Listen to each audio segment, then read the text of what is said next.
Hello, everyone. Welcome to Explore Pioneer, where today we're going to look at Dimir Midrange. We're going to work through the deck list of Dimir Midrange, talk about why we think it's like a pretty viable deck, especially if you already have Rakdos Midrange, and possibly also Izzet Phoenix, as the decks kind of like merge together and make it possible for you to create this third deck. And we're also going to kind of like look at what makes this mid-range versus like a control list and things like that. So my um, co streamer is going to go ahead and pull up the deck list for Dimir midrange, and we're gonna kind of like look through the list. To start off with, the deck runs 24 lands. As I played it over this past weekend, I am kind of like excited for Underground River, the blue-black pain land to be available, as I do think that the deck does want it, and I'll kind of like talk about that in a sec. So let's just kind of like go through the CMCs. So at the beginning turns, you have things like Thoughtseize to go ahead and steal all their best cards. You have Fatal Push to go ahead and take care of like some early creature threats or some possible bigger creature threats if you end up trading later on in the line. You also have Rona's Vortex, which at first when I looked at the card, I had initially passed up on it. Then I tried 2 copies of it, and now I'm just running straight 4 copies. I think the card is just straight up really good, and I think it's like one of the big reasons to go ahead and run Dimir midrange over Rakdos midrange in the list. Looking at some of the 2 drops, the other really big reason to run a Dimir midrange simply is Ledger Shredder. Ledger Shredder becomes an incredibly big problem for people. It requires an answer early on in the game, or they're just going to, or it's just going to run away with the game. And if they decide to answer Ledger Shredder, then they're not going to answer some of your later threats as well. Going up in the line from there, we also have the Graveyard Trespasser, which just like plays in pretty much any list that plays black. It's just a fantastic card. If you don't have your copies yet, please get 4 copies of it before it's just unattainable to get. And then we also have Liliana of the Veil, which just demands to be answered, or else you'll fall into a Lily Lock. From there, we have like our really big threats at the top of our curve, which is 4 mana. We are going to be playing 2 Resurrected tonight. Originally, I had tried out Ashiok Nightmare Muse. It ended up being a little too slow for the list. And I played around with a couple different things. I had Resurrected in the sideboard of the tournament where I went undefeated with this deck. And it was a card that I put in quite frequently because like especially an aggro matchup, it's going to 2-for-1 your opponent, having the ability to destroy a creature or counter a spell, and then also trade in combat. So like what I usually did was they declare attackers, I'd flash it in, I'd destroy 1 creature, they would get a draw card, but then I would then block another creature, and it'd set me up for pretty much a victory the turn after that, or starting to be the turn after that. We also have 2 Shieldred, 2 Kalidas, which I believe that if you are in an F&M scene, you should have a 2-and-2 split. If you are RCQ or if you're above, you probably want to prefer Shieldred. But other than that, with F&M, please go ahead and run 2 Kalidas. Kalidas is going to get you there just as much as Shieldred is going to. You also have in the deck 2 Treasure Cruise. I think honestly it might be correct to run 3 Treasure Cruise, but for right now we're cruising with 2, and we'll kind of like see where that goes from there. You think there's any merit to dig through time instead of Treasure Cruise? No, I think that the graveyard is set up because you have Ledger Shredder, which Right, but dig through time delves also. yeah, it does delve. I think that you're gonna end up spending a 1 mana on Treasure Cruise, and I feel like the deck really benefits from having kind of like the two drop with the 1 drop behind it. So it's kind of like spending that 1 mana on like a really powerful effect instead of like the Treasure Cruise, which is two. Well, we talked a little bit about like the differences between a control deck and a mid-range deck, and we'll talk a little more about it. But that difference of like, oh, I don't need this selection, all my cards do the same thing. Yes. Is a good sign that you are in fact a mid-range deck and not a control deck. Yes. And looking at like other cards that I looked at, Drown in the Lock is not in this deck because it's not efficient on mana. you really need to survive 3 turns with this deck. So you can like start to put out your first threat, which will get eaten up by whatever, and then your second threat after that, your third threat is what's gonna go on there. And what we're basically saying is that mid range is a redundancy in threats. So if you look through the deck, Ledger Shredder is there, Liliana is there. You have Shieldred. Even Urtai can be a threat if there's nothing left. You have Kalitas there. All and your those. curve caps out at 4. I mean, that's not control deck territory typically. Like if you look at the blue white control list, that's playing 5 and 6 mana spells. Yeah. Essentially, what this deck is it's just loaded with threats. You have early answers for stuff, and then it's just crushing threats. Whereas when we look at control lists, like let's say the challenger list that's coming out, there's only like 4 threats in the whole deck, and that's like I think even if you were gonna play a blue black control list, you would want more threats than that has. I think you'd probably want to lean really heavily into Shark Typhoon, as the blue white lists have. But we talked about sort of having that fundamental discussion of like what makes a mid-range deck and a control deck a control deck. Yeah. And that question of like, am I trying to play one threat that's going to kill you, or am I just trying to play better threats than you have?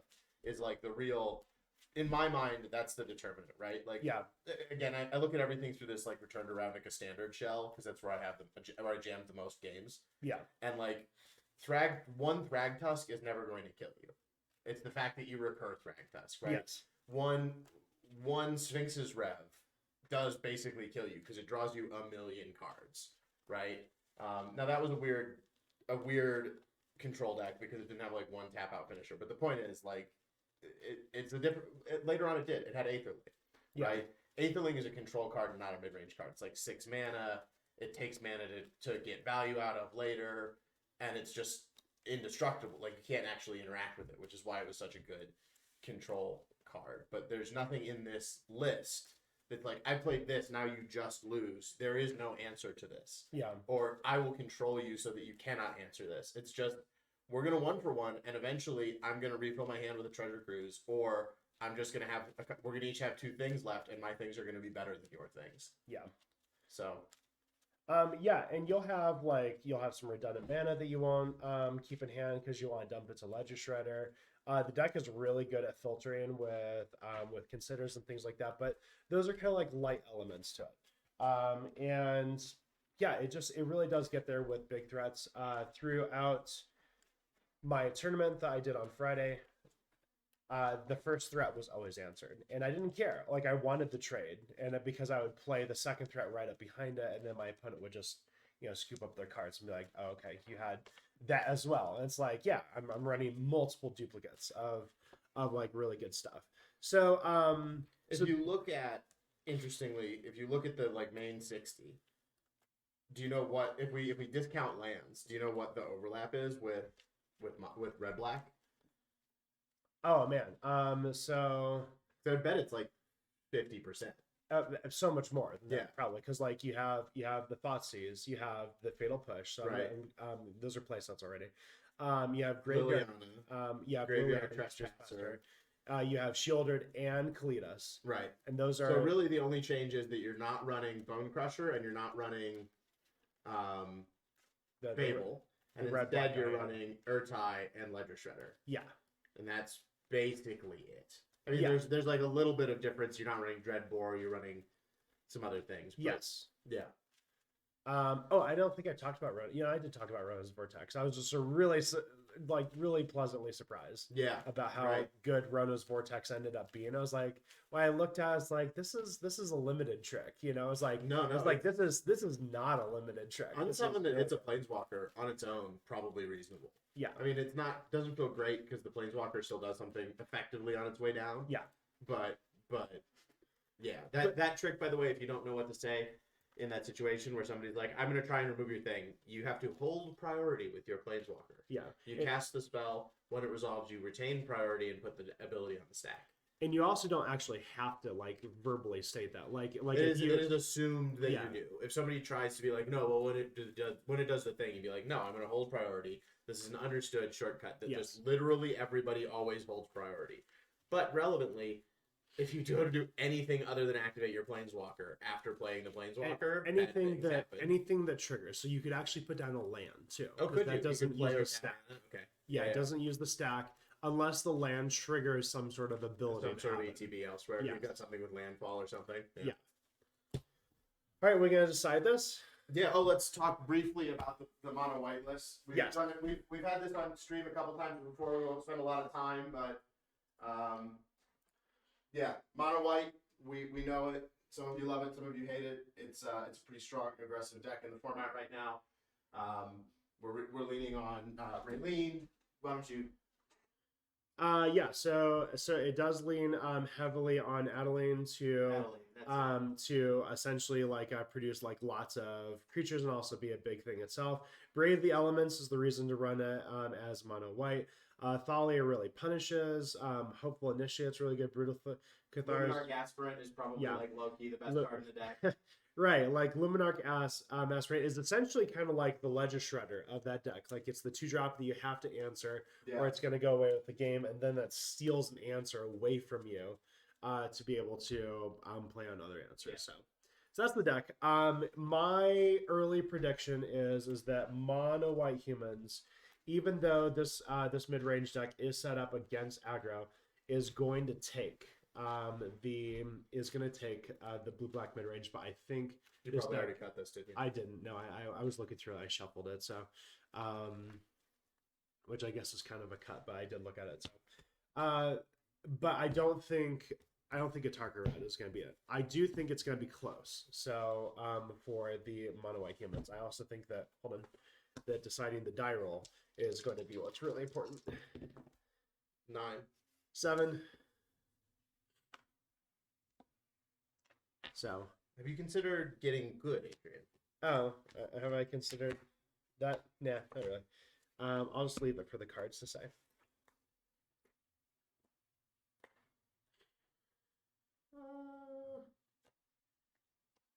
I don't think this is a keeper for me. Okay, I think especially, yeah. I think like a Luminarch Aspirant or something, and I potentially keep in the blind. Knowing what you're playing, this would be a snap keep. In the blind, I actually still think it'd be a keep too. So I've got 2 Fatal Push and a Liliana. So like we have aggro support, and we also have control and also aggro support here. And then we have 4 lands. So on the draw with this, I think I would just keep it. I think I'd just be like, it's gonna be okay. Yeah, I think that's fine. You've got answers early on. You'll hit a threat eventually. Yes. The Liliana, worst case, is a 3-mana removal spell because you've got 2 removal spells before her. Mm-hmm. Also, something that's like really weird important is that I have a turn 1 black source, I have a turn 2 blue source, and I have a turn 3 double black source, which is like really hard, with the mana base. That's why I think Underground River is going to be really good for the deck. Because sometimes when I was playing, I didn't have that setup, and I would need that setup. I need a Thoughtseize, Ledger Shredder, Liliana behind it, and I wouldn't have the ability to do that. I mean, do you think there's any merit to moving to a little slower mana base? Like Blue White's mana base is pretty stable, and it even has to run Field of Ruin. I think you can only do that in Control. I think that you can think run. The cost to do it in mid range is too high? Yes, I have to have 3 mana exactly how I need on turn 3, 2 mana exactly how I need on turn 2, and 1 mana exactly how I need on turn 1. And then, hi mom. And then when we're looking at here, just a pile shuffle. I think Lee played with the last. Not to throw Lee under the bus. No, I'll throw Lee under the bus. Okay, cool. just pile shuffle it. Just draw six again. Yeah, and we'll go from there because I think that's. It also just happens, folks. Like sometimes you draw too many lands, sometimes you draw not enough lands. But I think with aggro especially, where you're looking to get your game plan going, like I would go to 5 there absolutely. Yeah. In real life, and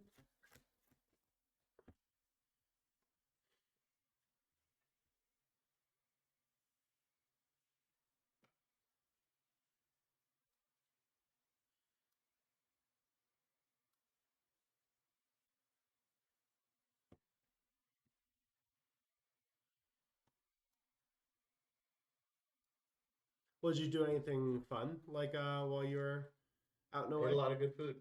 That's good. Chicago, a lot of good Yep. food. What's some of your favorite places in Chicago? Um, this one really wasn't about favorite places. It was about like favorite things that are Okay. a little tougher to get here. So I had like Chicago style hot dog. That's always good. I had a gyros. There's a couple places out here to get gyros. I haven't found one that does a gyros that hits the spot for me. Yeah. And other stuff. I don't remember what else I ate, but you know, good stuff. I think I drove through White Castle at one point. White Castle. Oh man, if you guys don't know, like White Castle is like crystal. The real one's Yeah. so this is absolute fire.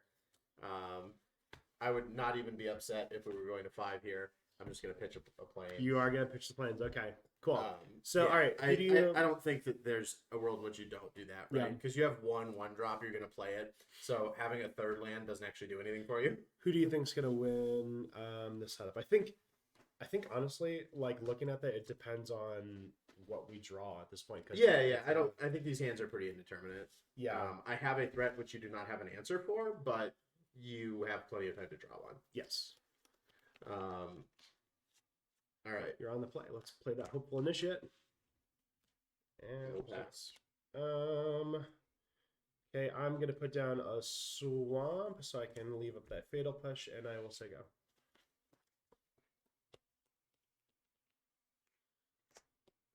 So I've seen swamp here. Yeah. I think first we just attack, right? Yeah. Get in for 1. All right, 19. Okay.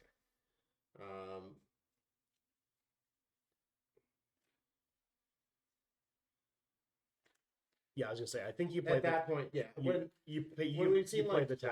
I don't know. There's a chance that you're playing. I mean, really, my read should be that you're on red black mid range and you don't have fatal push, right? Yeah. Yeah. So this is on the stack. You want to do anything?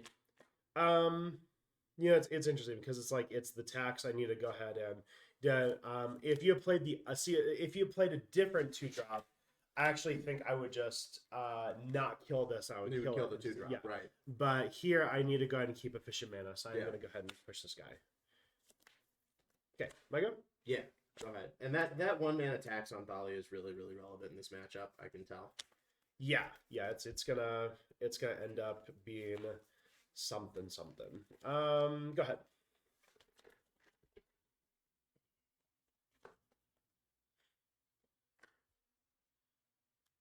Yep. Combat. Sure. Trigger. Okay. Push it. Okay. Yeah. I still think that's right. Yeah, you not drawing a land though is actually gonna set me up for the win. I believe that's possible. Go ahead. Untap, draw. Need to. Thankfully, again, I have blue on turn 2, and I have double black on turn 3. So having the lily right here, with that you only having 1 threat is going to be good. Go ahead.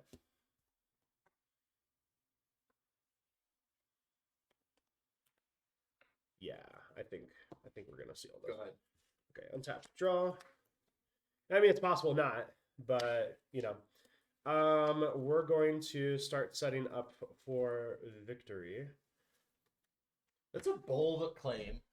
That's just bold. This deck doesn't like suck. Yeah, we're just gonna set up for victory.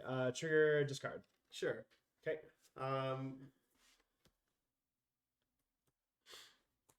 I'm gonna be honest. I haven't really liked Jace in the deck. I actually think that if you want to cut something, cut the Jace. Yeah. Yeah, like so the deck list I was looking at. I don't even know his backside well. Ran 4. I'm down to 2, and I just want it to go away. Just to be straight up honest with you. Up to 1 target creature gets -2/-0. You may flashback card. You get an emblem with whenever you cast a spell in mill. So yeah, I don't know. Seems like a pretty clunky Snapcaster Mage.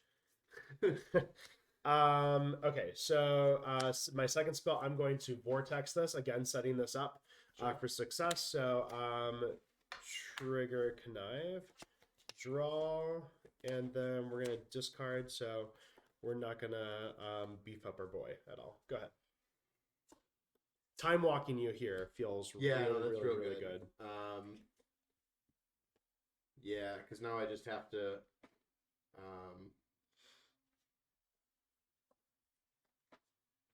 I'm gonna take a weird line. I don't think it's good, but let's see what happens. I'm just gonna pass. Because Okay. playing one threat is like playing no threats. Right. I guess that's not true. It would have made you sack your Um, Lily to answer it. You don't even have to do that. You just don't swing with Ledger Shredder. Trigger. Yeah. Okay. I think there was a better line. Oh well. I'm going to go to combat. Yeah. I'm going to attack for 1. 19. Go ahead. Sure. So now we do this. Yeah. So no, I need better okay. I need better stuff than that. Yeah, we're going to counter that. You can draw a card. Sure. We'll go to game 2. Okay, cool. Urtai didn't have a thing out on the board, but you know, Urtai there. I want to be honest, guys. I really like Urtai. If you're looking, there is no real budget list for this, but if you're looking for more budget things, pick up 4 copies of Urtai while you can. I don't know if it'll ever really go up in like extreme value, but Urtai has been a lot of fun. And sometimes, you know, like there'll be people who'll be like, no one plays Urtai. It's like, well, you know, Urtai's still okay. It's still good.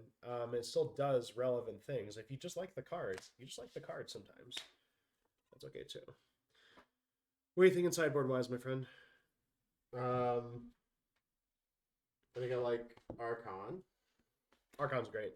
I think I maybe like Selfless Spirit, but probably not. Selfless Spirit's gonna, I think, is like kind of like that Luminarch thing where I have to answer the Selfless Spirit, instead of your later threat. That's kind of like the thing that presents.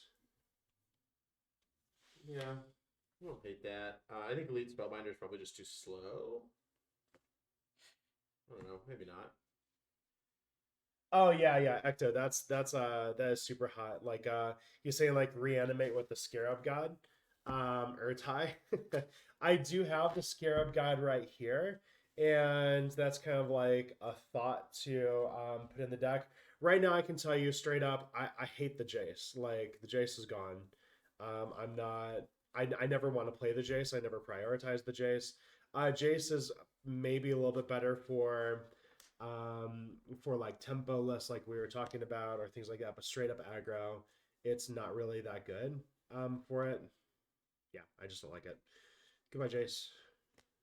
So I got a slot for Scarab God. I think there's plausibly a world in which I pull Brutal Cathar out just because you have so much removal it maybe doesn't have a lot of game text. Mm-hmm. No, because I like even just blinking your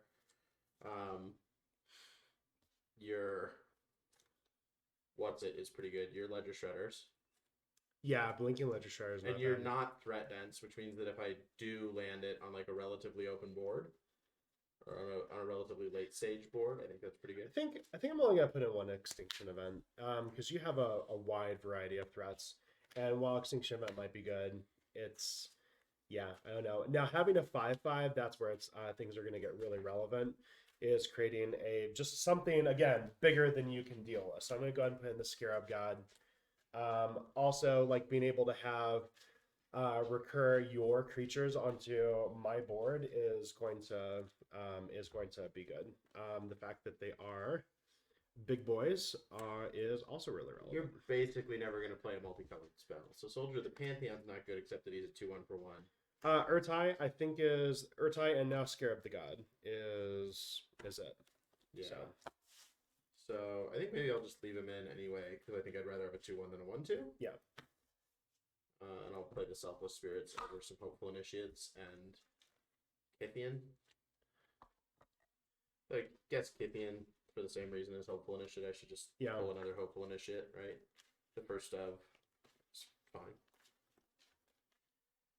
That seems fine. There's kind of 2 ways to sideboard, right? Where you pull a card you think isn't good, or you trim some cards that you think are less good. And I tend to be like a look for the card that's not good in the matchup guy, but I think that's often not correct. Yeah. My sideboard is mostly set up for control and graveyard lists. I only have like a little bit of like aggro list style stuff because this deck I think really, it does well against aggro out of the gate. yeah, right? just does well against aggro, and you make sideboards for things. You know what's a good card against aggro decks is Augur Bolus, and like, like at worst is like Ledger Shredder can just be Augur Bolus sometimes, Yeah. and that can be okay. So I pitched the land to Ledger Shredder because I had the Urtai in hand. I was like, I just love this Urtai so much. I really do like Urtai a lot. If you are mostly like in control settings and stuff like that, I don't know if Urtai would be that great because its best quality is probably a 2-for-1 for creatures. So like destroy a creature or a planeswalker, and then also put a body out to jam against something as a combat trick. You know, is at least why I used it for last night. Why I like to run it, but and I know like a lot of people don't run it because they're scared about your opponent drawing the card. I was like, well, you're still just trying to again put out bigger things. So like the reason Vendilion Click isn't good anymore in Modern, right, is that whatever card they rip off the top is going to be way better than Vendilion Click. Yeah, yeah. So like, is Urtai a reasonable enough card that like whatever they rip off the top is not going to be way better than Urtai? I think the answer to that's probably yeah, it's fine. Yeah, as long as it's like an aggro list like this. If it was mid range, I probably would cut out Urtai. Yeah, I think that's probably fair. I need them to be ripping Cavalier of Thorns off the top of their Oh deck. yeah, again, would be You know, bad. stuff like that, or Karn, or all that kind of good stuff. So, I mean, there's reasons. Assume you want to be on the play again? Yes, I will. Sweet. You know what I don't think we've ever done is had just like a completely 100% undefeated. Like where just like one deck just like crushed every single matchup. Yeah, maybe not. I don't know. I don't think so. Yeah, that's fine. On in the blinds, I probably still wouldn't keep it anyway, but like I have a lot of threats, you know. But nothing to follow up Ledger Shredder with. No guarantee that I'm gonna get to Cletus or Shieldred. I just need other stuff. Like Yeah. I'm just gonna get run over by you. So this one is going back.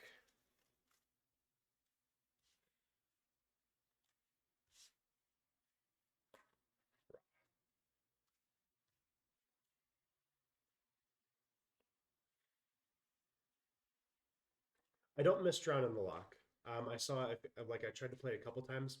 I don't miss it at all. I like Rona's Vortex as my kind of like small Tempo move. Yeah, tempo move. I don't like drawing the lock. I think it's okay to have on the side, especially since it has counterspell or destroy. Right, but the destroy is kind of conditional. It very much so. So is the counter. Yeah, yeah. It doesn't do anything on turn 2. Yeah. Like that's the problem, right? Yeah. I think it's probably fine for like the control matchup, where you can be pretty sure they're going to have stuff in the yard, but it is possible to die against an aggro deck in this format without putting much in their yard. Man, I don't want to go down to 5, but Can we do 2 6s? Yeah, ish. I want to in a tournament. I would probably go ahead and keep this anyway, just because I have so much good stuff. So I'm gonna try Keep it. Yeah. I'm gonna go ahead and show camera. Don't keep this. Yeah. But you know that's the real problem right there. If that was like anything else, I wouldn't be a problem. But we'll see. We'll see what happens. You maybe also wouldn't keep this, but I think it's okay. Yeah. All right. What we got? We got. You ready? Yeah. It's a blazing fast start. Go ahead. Okay. I feel better. I also feel pretty good about this. And then let's go ahead and Thoughtseize. I'll go 18. Sure. I think you need to take that. That's a good question. I think I agree with you. Because you don't have any way to interact with it. Yeah, except the extraction specialist is going to be, although you can just I don't pull have it from anything to anywhere. pull. Yeah. Okay, cool. Yeah, that's what I'll take. Go for it.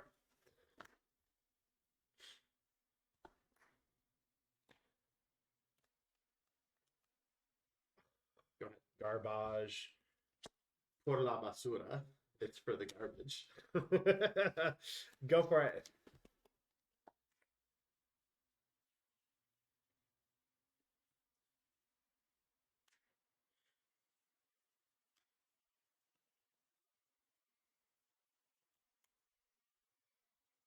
On the cast.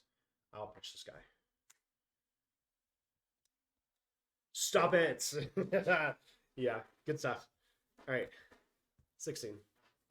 My go? Yep. Draw. All right, I have to keep up with the tempo play, so we're going to have you sack a creature. Oh, I can't play it! Oh, I hate freaking Thalia. Thalia is garbage. Por la basura. Es por la basura. Go ahead. All right, we'll untap. Yeah. I like Urtai with Scarab God. Yeah, that's why. Okay. Yeah. That was many moon ago. Okay. Yeah. I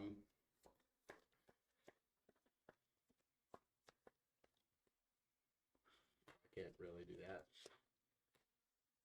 This is not where I want to be with you two with two creatures on the board.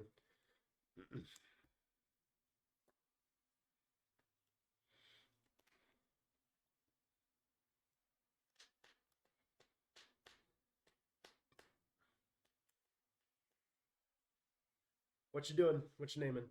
His resolve? Yeah, yeah. Okay. Well, then I've got to think about it. I hadn't really gotten that far. I thought about it for a second. I'm like, let's see if it resolves first. I think we'll name Selfless Spirit. So that Interesting, so that if you want to remove Selfless Spirit, You have to get through Dauntless Bodyguard. If Yeah. you want to remove anything else, I have the option to get rid of Selfless Spirit. Okay, that's fine. Yeah. I mean, I guess you can Ronos. Yeah. Let's Thalia. Although it doesn't get around. Yeah. Let's Selfless Spirit. Okay. Selfless Spirit. Combat. Yeah. I'll go 12. Okay. In my second main. Yeah. I will consider doing something and probably elect against it. I'm going to elect against it and pass. I'm going to bounce Thalia. Okay. Yeah, and then I'll begin turn. Draw. Not hitting the other land, which is why I had to bounce Thalia. So Sure. I'm going to target you a sack creature. Okay. I'll stack this Dauntless Bodyguard. Yeah. Okay, so yeah, this is this is where we're gonna kind of like get smacked a bit. I definitely need to draw another land. So Done? go ahead. Yeah.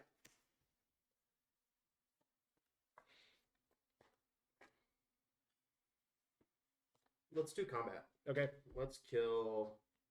Ooh, hold on.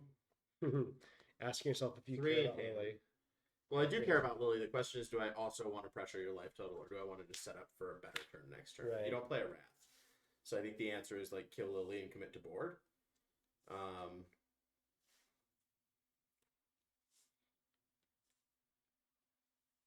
But I want to think on that for a second. Okay. As your lawyer, I advise you to kill Lily. Yeah. Thank you. As my attorney and also Right. a medical doctor. Right. There was a while that my friend group in Chicago was going, listen, as a medical doctor and also your attorney.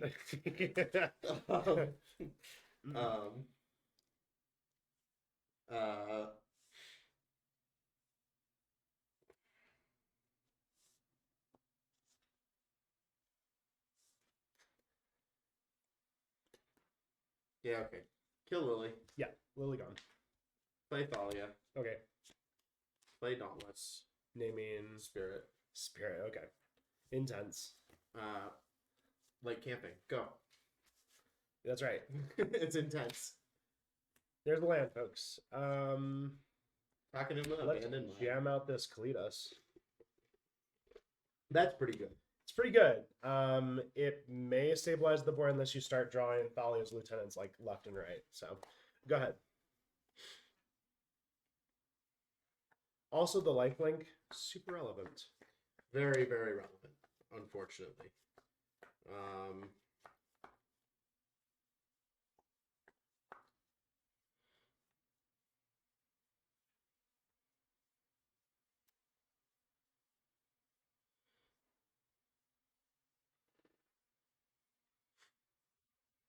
I'm gonna gain 3, so I've got to get significantly more than that through, which I think I do get, but it costs me.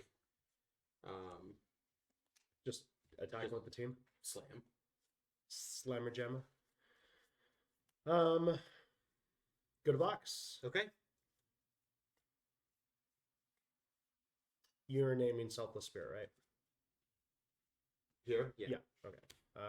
Gonna throw it in front of Thalia. Yeah. Okay, cool.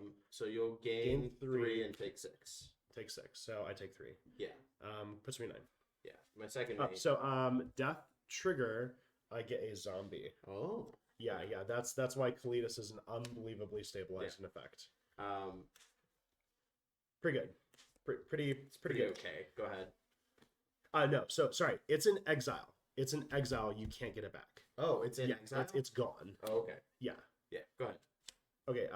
You're playing Distraction Specialist. You can still get this. Yeah. And we'll name Spirit, I guess. No. We'll name it. Okay, that's hella relevant, right? Yeah.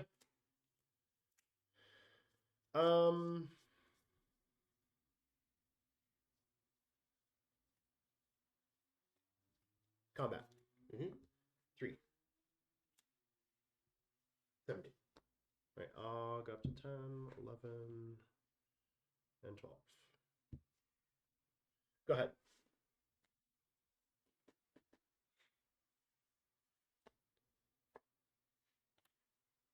It's pretty beefy. Raisonnable.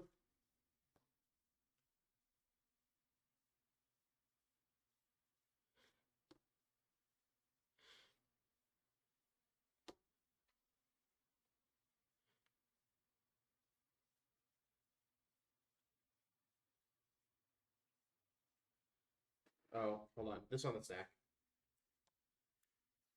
Animate this. Okay.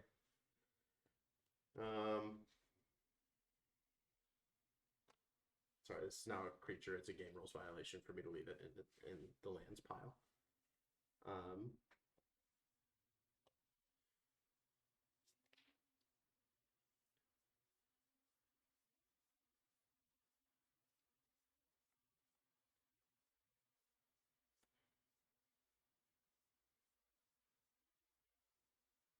So I have to decide if I want to let you eat something to get a lot more damage through.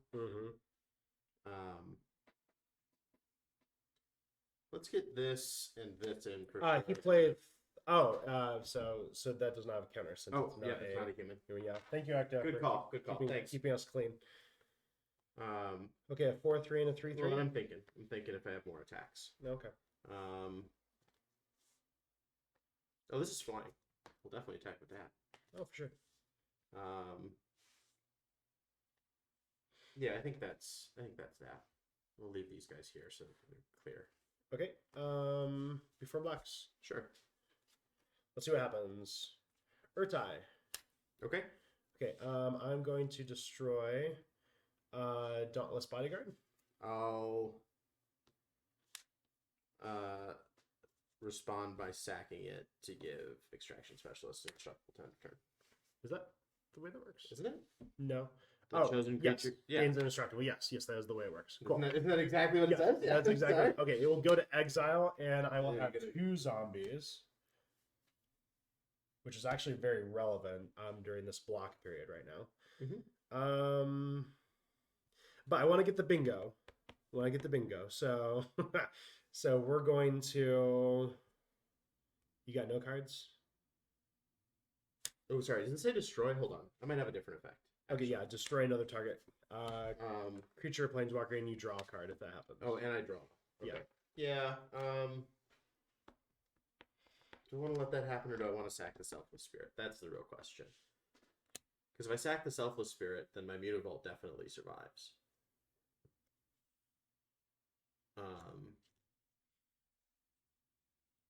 Yeah, let's do that in response. Okay. Actually. Cool. Your entire board's indestructible. Yeah. I will get. And I draw a card. No, I don't draw a card. You. No. Okay. We are gonna let it die so that I draw the card.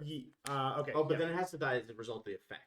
Yes, it has to die as a result of the effect, so you can draw the card. So you gotta let me have bingo. Ooh, gotta let me have bingo. Um,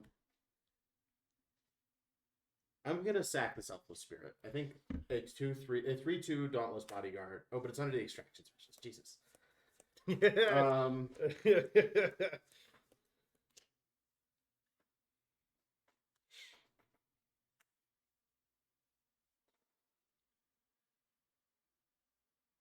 yeah. Okay, you can have this. And I'll Okay, draw the cool. card. Yes. No, and I won't draw the card because I'll sack it. Right. It's no longer there. Yeah. Okay, I'm going to go to blocks. Yeah. Oh, sorry, I get two. You have 2 zombies. I have 2 zombies, so And an Urtai. I'm going to attempt to, or I'm going to block the Mutavault. Okay. These will trade. Okay. Yes. Okay. I'll say semi bingo. It's reasonable. Semi bingo, like and sort I'll of gain bingo. 4. Yes, off of Extraction Specialist, which will make this game last forever. Okay, that it? Yeah. All right, untap. Draw. There's an upkeep in there somewhere. Yeah, Sure. That's what people tell me. That's what people tell me. If you say so.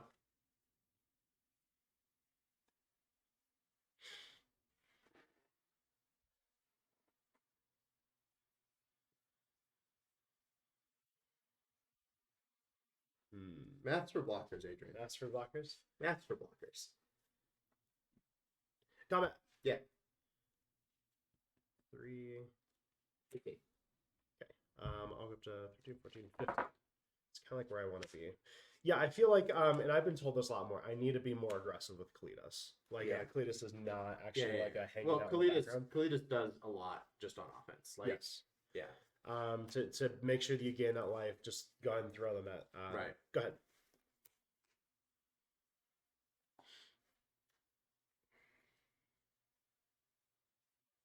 This is here. That's why I'm doing that.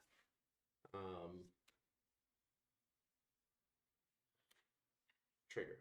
Yuck. Trigger. Well, hold on. I actually I get yeah, that triggers. Yes. Okay. So what are you saying? Nexus for trigger? Going to combat. Going to flash an Urtai. Okay. I'm going to target Luminarch Aspirant to die, and then if it dies, you get a draw card. I will do that. Okay, cool. It will go to exile, and I will have 4 zombies.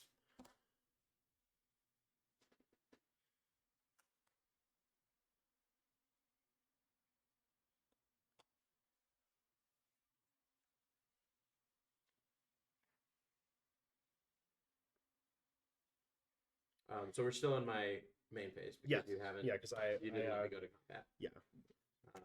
So I'll play a land. Okay.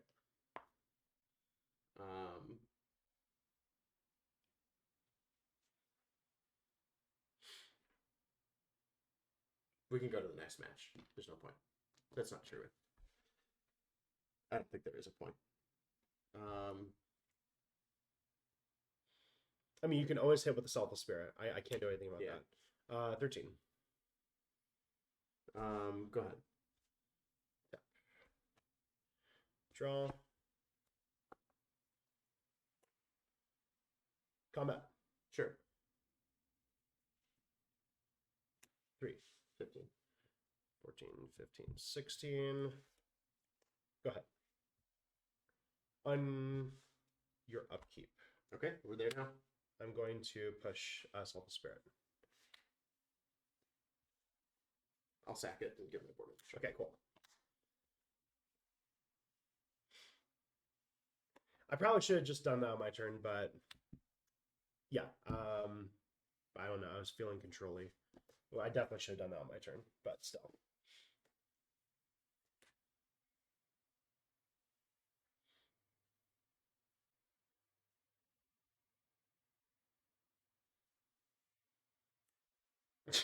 There you go. On the stack. Animate. Right. 3 counters, or it goes up to 3 counters.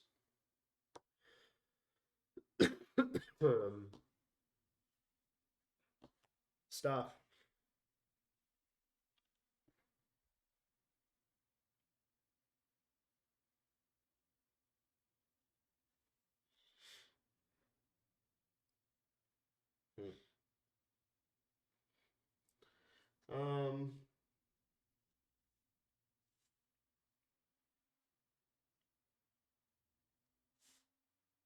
So now I've got something that could trade with Cletus. Yeah. I suppose I had that before. And I made the decision to not do that. Well, I can also put 2 counters on Right, Cletus. right. So it actually still can't trade with Cletus. Turns out.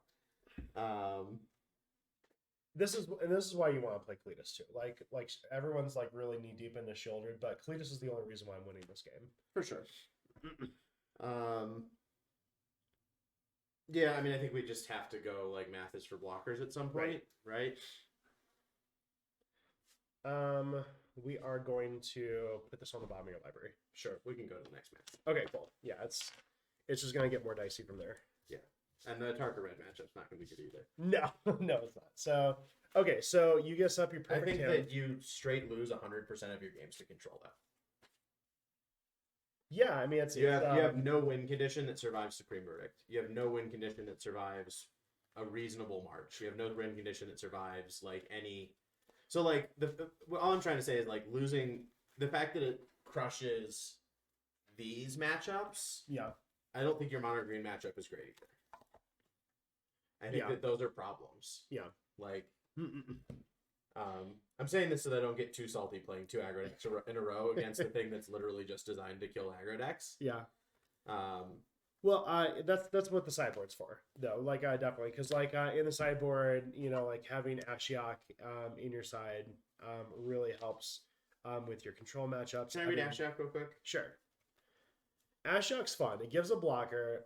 It exiles cards. It bounces threats. It actually does like a lot of really good stuff for its position.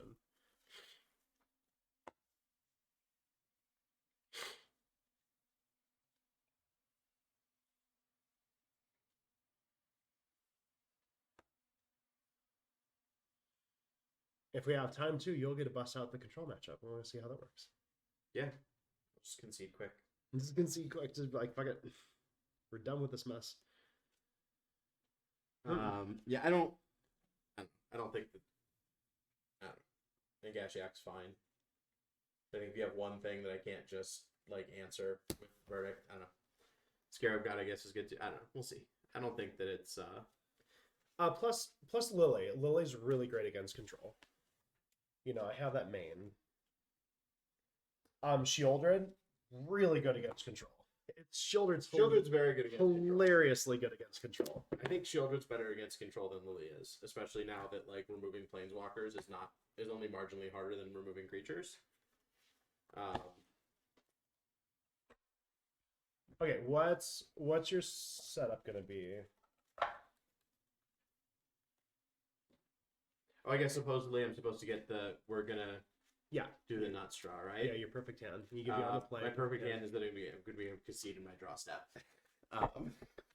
No, you can build this. You can build it. It's probably gonna have maybe 2 Thalias.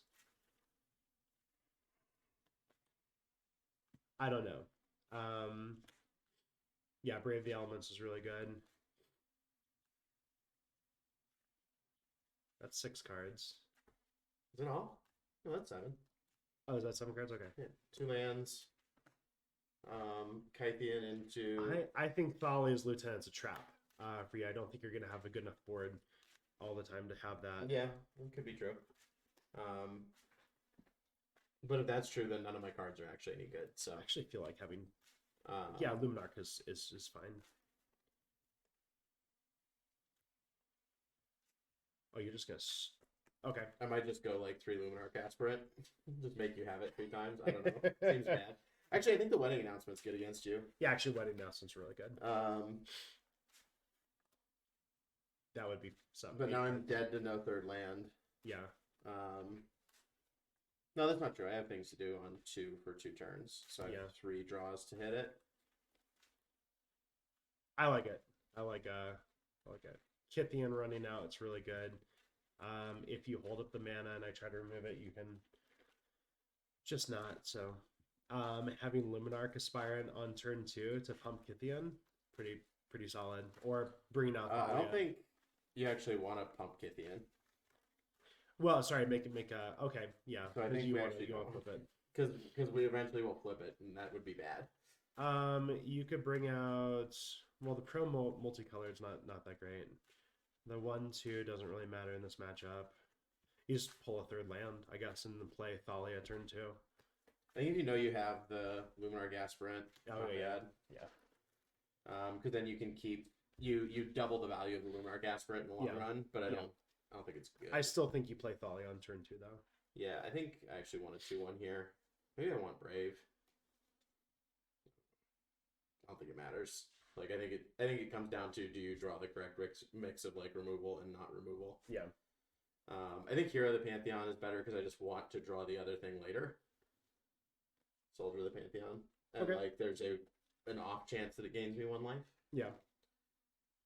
Or that it makes it late enough that I mean, it's relevant. It's pretty good board pressure. It will trade with my Urtai. I mean, it's pretty good. I know Jesse's already over it. It won't trade with your Urtai because you'll never block it. I can play Atarka with Urtai. I can play Atarka's command if you like.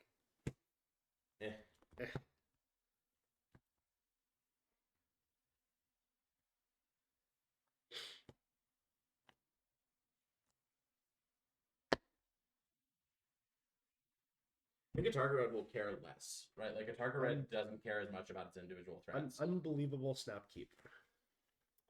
Okay.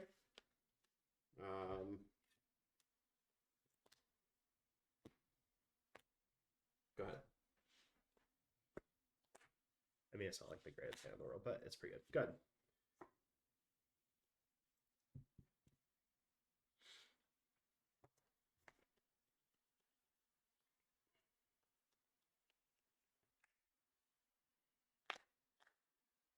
So, like, do we play the Thalias to try and keep you off it, or do we play the Luminarch? I mean, like, it's going to get removed. I don't know. I think we play the Thalias with the understanding if there's a removal spell in your hand. We smash for 2. 18. Sure, go ahead.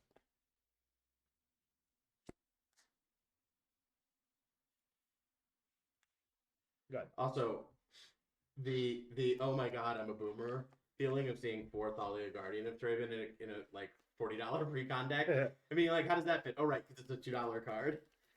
Is pretty real. Okay, now we make you have it before combat.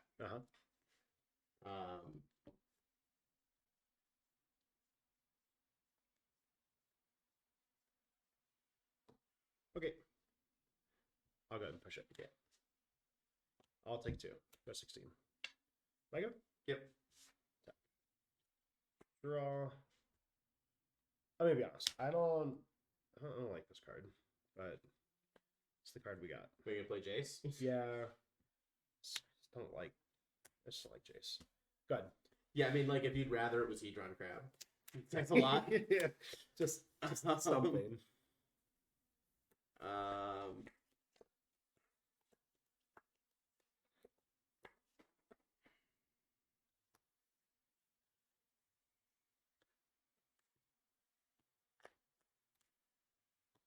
Put these all in my hand. It's fine.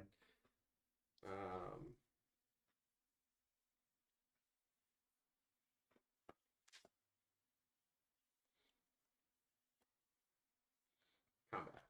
I will go ahead and push that guy. Okay. Still in my main phase then. Yes. Got the extraction specialist. That'd be hella hot right now. That would be hella hot. Just be like, 14.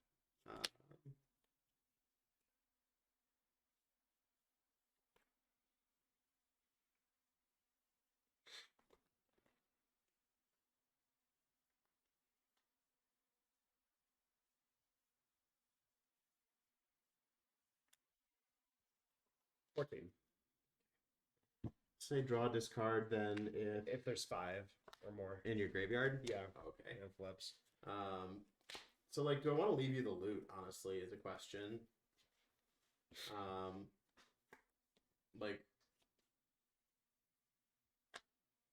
yeah, absolutely. We'll do this. That's pretty good. We'll pass. Tap. Draw.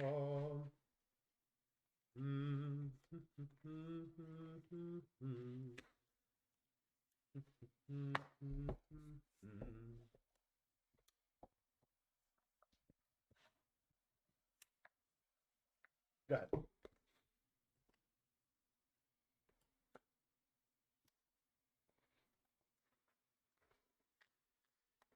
I will declare my intent to move to my combat step.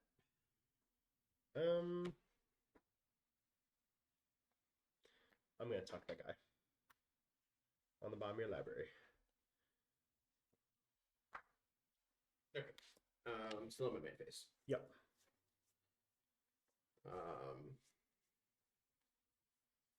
Smash. 12. Announce a wedding. Go ahead. End step. Loot. Draw. Let's discard. Begin turn. Draw. Loot. Draw. Discard. Flip.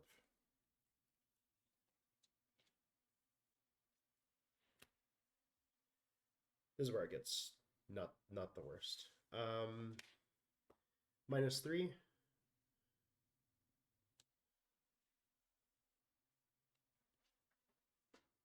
And let's go ahead and we'll push. Sure. This guy. Then play this. I'll target you a second creature. Sure. We can go to the next match. The next match? Yeah. Just we're done. Yeah. Yeah. Yeah. Okay. The deck's ridiculously tuned to beat aggro. Congratulations. I would not like to play Atarka's Command Red into this deck.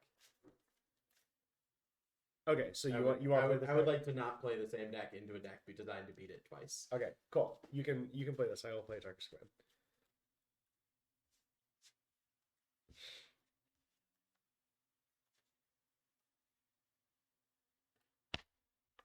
So I mean, yeah, there's elements that's relevant to just like good Magic. So like, and those elements are a lot of those are the Rakdos midrange. The real big benefit that it gets is Ledger Shredder gives it access, or blue gives it access to Ledger Shredder, which is, I think Hall of Storm Giant's also just a better man land for the deck than Den. Oh hell yeah! I think Jace did everything that you expect your Fable of the Mirror Breaker to do, except it was more relevant after it transformed. Yes, it's just hard to let it transform.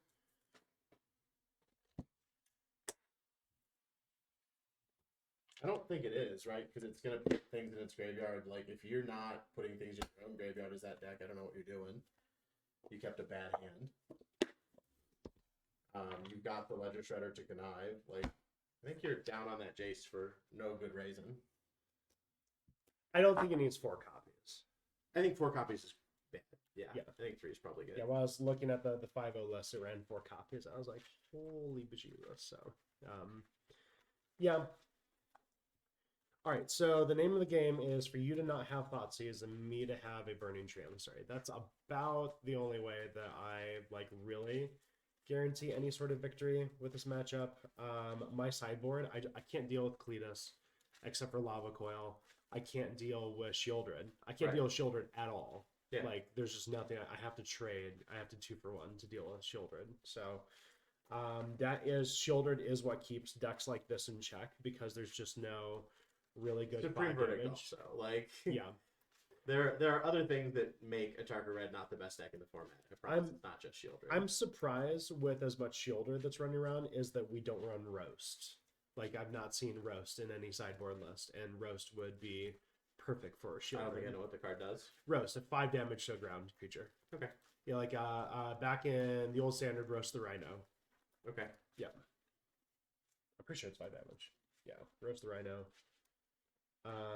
But it was a land creature, and that's why people are playing Lava Coil, also to exile Phoenix and stuff like that. So, all right, Monopoly.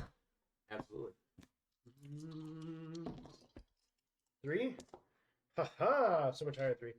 Okay, that's the first step to winning, is going first. Yeah, doesn't hurt. Doesn't hurt. Okay, let's see. Kind. Hey, we're just now starting Atarka Red. Come on over if you want to, Lee. It's good to see you, my friend. Also, our very first person on here. I think on the draw, I actually can keep shit. this. I think I can keep this. So That's pretty good. It's gonna be better than on the draw. I think Okay, on you the have draw, you have a consider. because I'll go Yeah. like land, consider. Yeah. I have 3 draws before I can miss a land drop. Right. I think it's okay. How many lands are in the deck? 24. So you're gonna This actually goes you're gonna back. dig.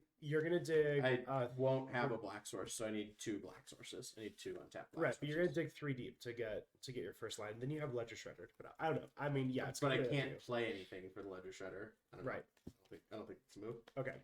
You want me to hold my hand? Or you want me to show you? No, show me. I mean, if it's Okay. sufficiently hot, we can just go to game 2. No, I don't have the payoff. Okay, so Kamano is what's gonna come out first. Sure. I also have a Play with Fire and a Swift Spear, but the reason why Kamano is gonna come out first is because I have Burning Tree. Yeah. So you go burning tree, swift spear. But I don't have a sufficient payoff at the top, so I have to draw a really hot payoff. Yeah. For that, but I don't think I'm going to. So. War Clan Rampager. That card was so much fun. It's Played hard. that. People could still play. I don't know. Yeah, I played it in Air, which is actually where these came from. I foiled out my Air deck back in Dragon's Maze. Air standing for all in red. It ran Weapon Surge, ran Gore Clan Rampager, ran all that kind of good stuff, and it was just all 100% foil. Commons and uncommons. I also picked up my first Unhinged Mountains to play with that deck at $5 a piece.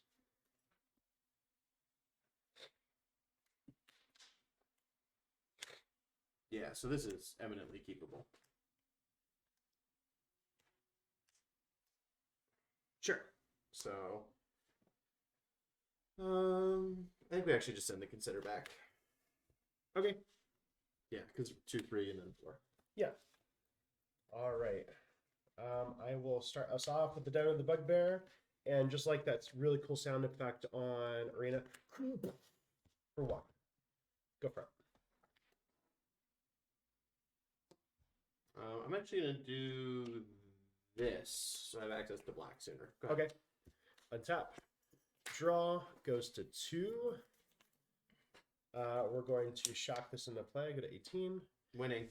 For a second, yeah. This will come in with a +1/+1 counter. Use that to play the Burning Tree, and then use that to go into the Swift Spear. Go to combat and attack for 1. 18. Go for it.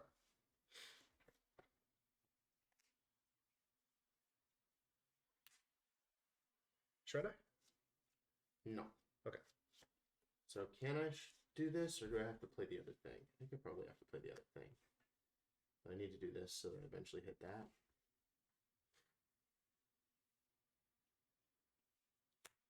But it just dies, so there's no point. Pass. Untap. Draw. Flip.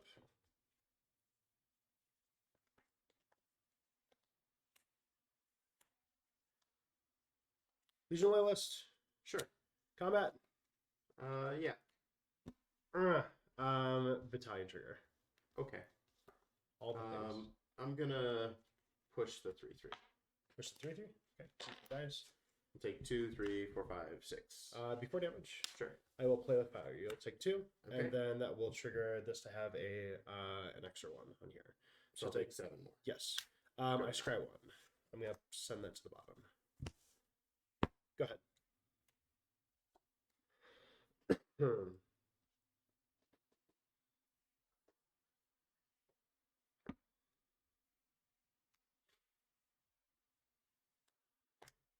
Yeah. Go ahead. You're at 9? Yeah. It's like, come at me, bro. Like good odds I'm just dead, but we'll see. 1, 2, 3, 4, 5, 6, 7, 8.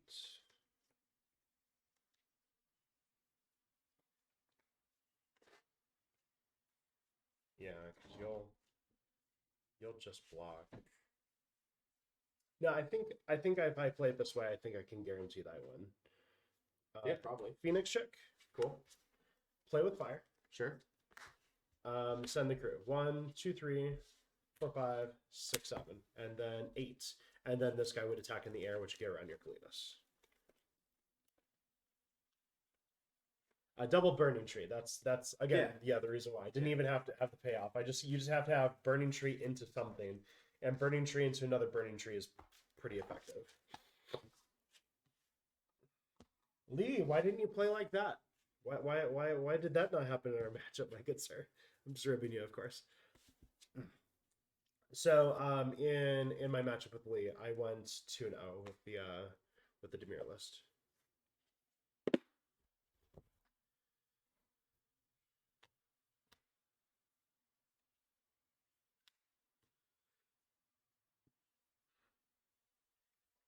I think all I really want out of here is the Aether Gusts. Aether Gusts are pretty good. Yeah. I think Squee having haste makes it good. It producing a 1/1 makes it good. Hazoret I feel like is really good with the indestructible. Also like being able to discard to just deal direct damage to you. I feel like is the play here. So the problem becomes, what do I take out? Since apparently I'm Canadian. Out. Yeah, what do you think out, bud? Out. Lee hates the Yavi Maya, so I'll just go ahead and start with those. I think that's probably right in this matchup. I don't know. The Phoenix Chicks I want to take out here well. even though the Legion Loyalists are possibilities, because I don't know if I'm going to trigger Battalion, but I feel like they stay in anyway. The Kari Zev is good because it has Menace. I might take out the Chicks because they're less good payoffs for Burning Trees.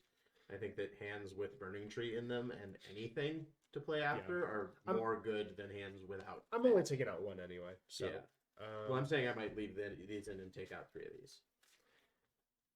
The Trample...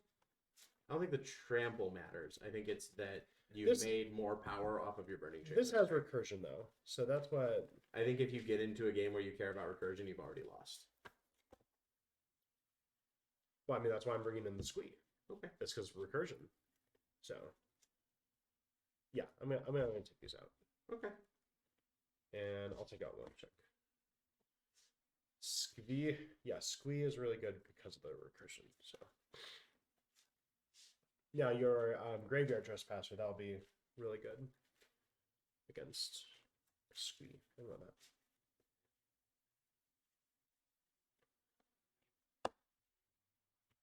Hazoret is actually kind of like where I want to see a lot of stuff. Let's see.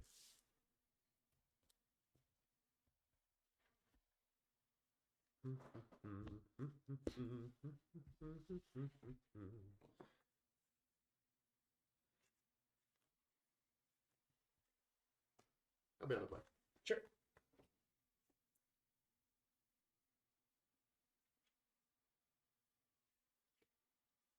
I'll keep this.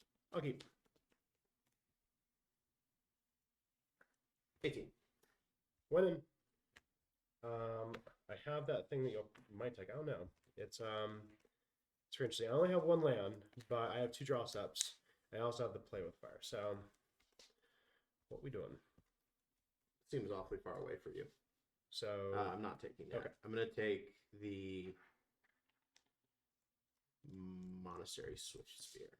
that feels about right. Yeah. Okay. Because that reduces the payoff for this. Yes. And it means that there's a good chance that you go like Kumano into Kumano, wasted Kumano trigger. Yeah. Yeah. Okay. My go? Yeah. Sweet.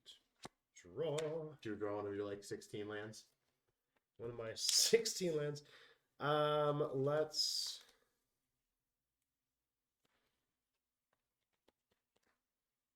pass.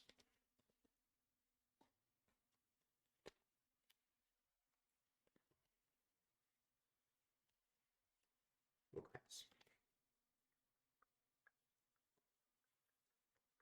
I'm gonna play with fire. Yeah. Sure. Go 16. I'll scry. Yeah, I'll keep that on top. Okay, I guess he found one of his 5 lands. Burning Tree into Kamano. Burning Tree into come on. I'll shoot you. Okay. 15. Go ahead.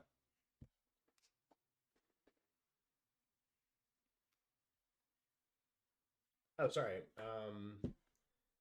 Oh, trigger. Yeah, you have the trigger. Yeah. So that's already. We missed it. I would have discarded one of these 2 air ties and kept Okay. the Hollow Storm Drive. It would just you need to do that because that's gonna be the way you win the game is with that Electric Shredder. Cool. So that's what I would have done, and now we're passing to you. Pass him back. 2.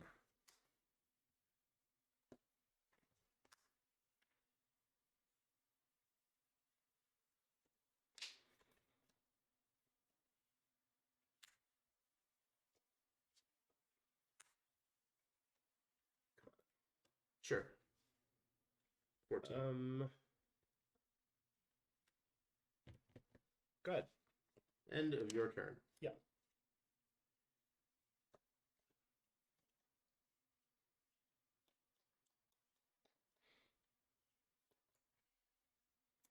Let's push the Burning Tree.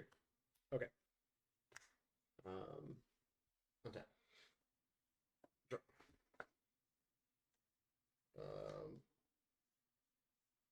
Lucian, sir, could you stop? Yeah, I think so too, Lee. You want to You be might have- wider than big against control. Spot removal helps keep you off the heavy mana investment. I think the key to this matchup is to get wide. Yeah, absolutely. Like when you had Burning Tree into any third creature, Yeah. I was like, I'm done. Yeah. This is the sufficiently hot hand that he could show me. To you? 16. Well, I guess I should probably just solo. Well, yeah, it's fine. Go ahead. Oh, nothing. Okay. I'll take a point. I'll get a 15, and I will Atarka's command you. I'll choose the modes you can't gain life, and I'll deal 3 damage to you. I'll go to 11. Okay. Untap. Draw. This will flip. And then this will go to 2. I'm going to play Kari Zev with a +1/+1 counter on it. Okay. Go to combat. Sure. 2. 9. Go ahead. Put that back in your hand.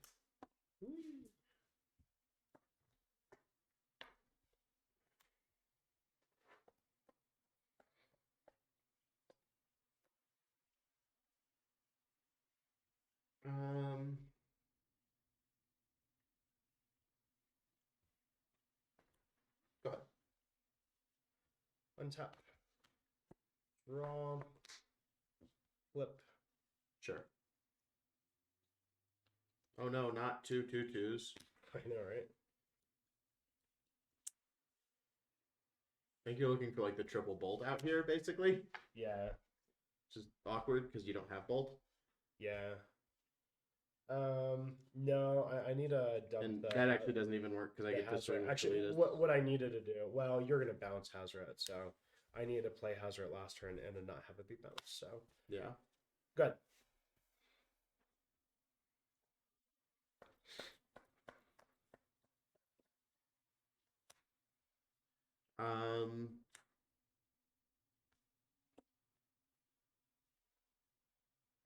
Pass. I know I need to be more aggressive with my Kalidases, but I think that's not the board to be aggressive with the Kalidas into, probably. Hazret. Sure. Go to combat. Sure. I'll swing 5. Indestructible haste. No, I'm not supposed to let that resolve. I'm sorry. Did you have a way to not let it resolve? Okay, yeah. Okay. Yeah. I'm sorry. I've Hold lost on. this matchup. Yeah, yeah. now. No, hold on. Now I've just lost for sure. Yeah.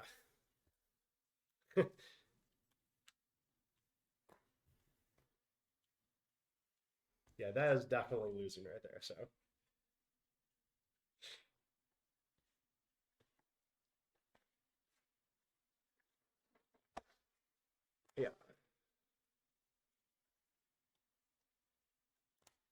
All right, well, 101. Going first does help.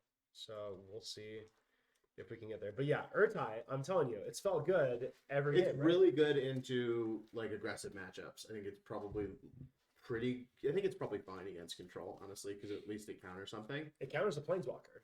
Or Yeah. is And it they get to any replace spell it or- with a card, but like it's fine. Yeah. You just use it on something that matters, and whatever they draw is less likely to be that. Yes. You know. So yeah, I mean, if you are getting on a big tough, I mean that's Yeah. No. I mean. yeah, hella okay. Yeah. So even a Narset, because like Narset's gonna dig for an answer. I feel like that's gonna be good too. So I'm the worst at updating these. so tell us, members of the audience, we got 7 so far right now. Like what would you put in your Dimir midrange that we haven't included? Would you include Drown in the Lock? Would you? You ready for my hot take? Yeah. I don't think Legend Shredder is very good in this deck. Legend Shredder is unbelievable in this deck. He's just not playing on turn don't- 3 with a follow-up like you're supposed to be. Legend Shredder's golden. Dude, Legend Shredder's what stabilized you. I didn't swing into you because you had Legend Shredder. Yeah, you could have been honorable. I would have been happier. No. Legend Shredder's the best. Legend Shredder is unbelievable gold in this deck. Eh. It's the reason why you're running blue. That's my hot take. Yeah, I mean, there's We've probably- also seen 0 treasure cruises tonight. yeah, So I think probably 3 is the right number. yeah, three feels right. It's just like, and then it's kind of like, what do you cut? You know, and the answer might be an Urtai. It might be something, I don't know. Might be a land. I don't know. I don't think so though. I don't think it land. 24 lands. 24 Probably lands, don't want to go probably much not. lower. Yeah. So I don't know. Kind of consider. you might cut a vortex. Kind of consider. No, you don't cut your cantrip. That's too dig for land. There was a reasonable article on Channel Fireball about like why you shouldn't play opt. But yeah, well, this is definitely not opt. It fills your graveyard and it Sure. yeah. I definitely saw that. I think that consider is much better than opt. I feel like I would cut a vortex because I feel like I'm being hella greedy with running 4 vortex. It's not felt bad when I've had it.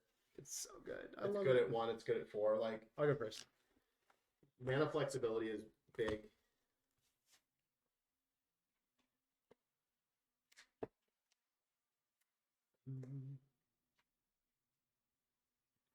I'll try this. I'll try this. It's not the best, but it's not the worst. I will play Kumano. Sure. 19. Go for it. Go ahead.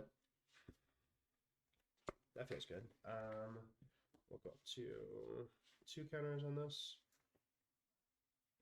Let's play this land, and we are going to play a Swiss Beer that's going to have a counter on it, Sure. and we're also going to play a Soul Scar Mage, and we're going to swing for 2. Sure. Go for it. 17.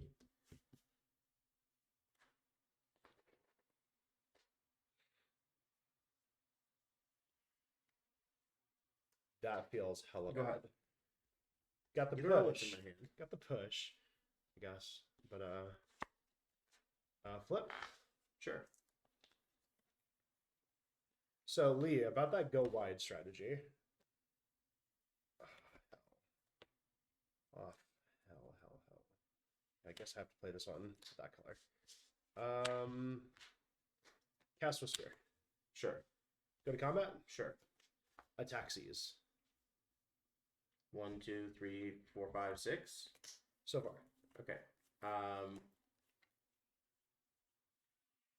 Put this in your hand. Okay, that's reasonable. And then You're gonna blast me? Then I'm going to stomp you. Sure. And then you'll take 2, and so then 4, 6, 8 is what you'll take altogether. Sure. That guy on an adventure. Show 6. And Ledger Shredder is useless because you can't fucking hold it, is why I'm saying I don't think it's good. But why didn't you put it out?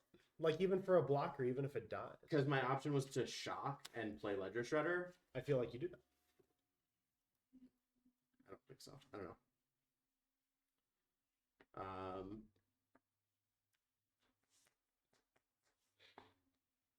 2 in hand, and 1 is that.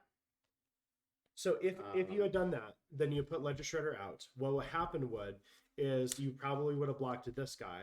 I would have had to Bone Crusher Giant this, meaning that this would have gone to your face. This you would also not taken this damage, so you would be +2 health if you put out Ledger Shredder on turn 2. Do you want to do that? I mean, I don't want to rewind a full fucking turn. Do it now. But yeah, I don't think having another 3-drop in the deck, which is what you're saying. Your argument previously was that he's really a 3-drop, right? Yeah, but I don't think that another 3-drop in the deck is okay. But there, like, if you need it, you can put out on turn 2 to like buy yourself a turn. Yeah. Do you have the 3-drop? Yeah, I mean, I've got 3 drops. The question is, like, do any of them graveyard negate enough damage? Yeah, I don't have a creature out, so Graveyard Trespasser is not. Doesn't actually do that, but it does gain me life, right? And it's a blocker. You can't really. Well, it only gains your life if I have a creature in the graveyard. Right. Well, it like gains me life because I block. You I get to block with it. That's my point. Yeah.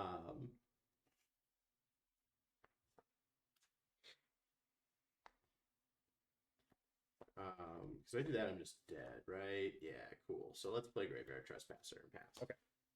I feel like I kill you. I feel like you do, yeah.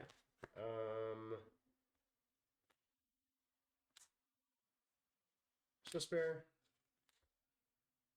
Burning Tree, play with fire. Cool. Yeah. Let's go to the blue-white matchup. The what now? The blue-white. We're skipping. We're not even like stacking. That was game 3. Oh, that was game 3. Okay. Yeah. Cool. Yeah. All right. So I think that this matchup is probably fine. I think you drew pretty well 2 games. I did. That, yeah. Like the mono red deck on the play draws well on the 2 games that it's on the play is like pretty hard to beat, and that's fine. I think that Ledger Shredder is not good in this deck because I think that it is not a good blocker really.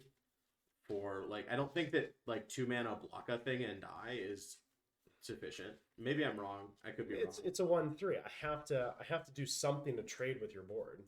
Except that like, if you don't play 2 spells, you're a mid-range deck. You want to play like 1 spell per turn, and that they're better than them. I don't know. I think it's clunky. I'm not saying like I'm open to being wrong. I don't think that it's helpful in this matchup, and I wish that I had boarded them out, but I didn't have anything to board in. Because I don't think that you get the luxury in this matchup. I think you do in the mono white matchup. I think it's fine. I don't think that you get the luxury in the Atarka Red matchup of like waiting around to play it. Yeah, that's again why I said I do think you shock into play that, and then you'd be up 2 life, like in that scenario.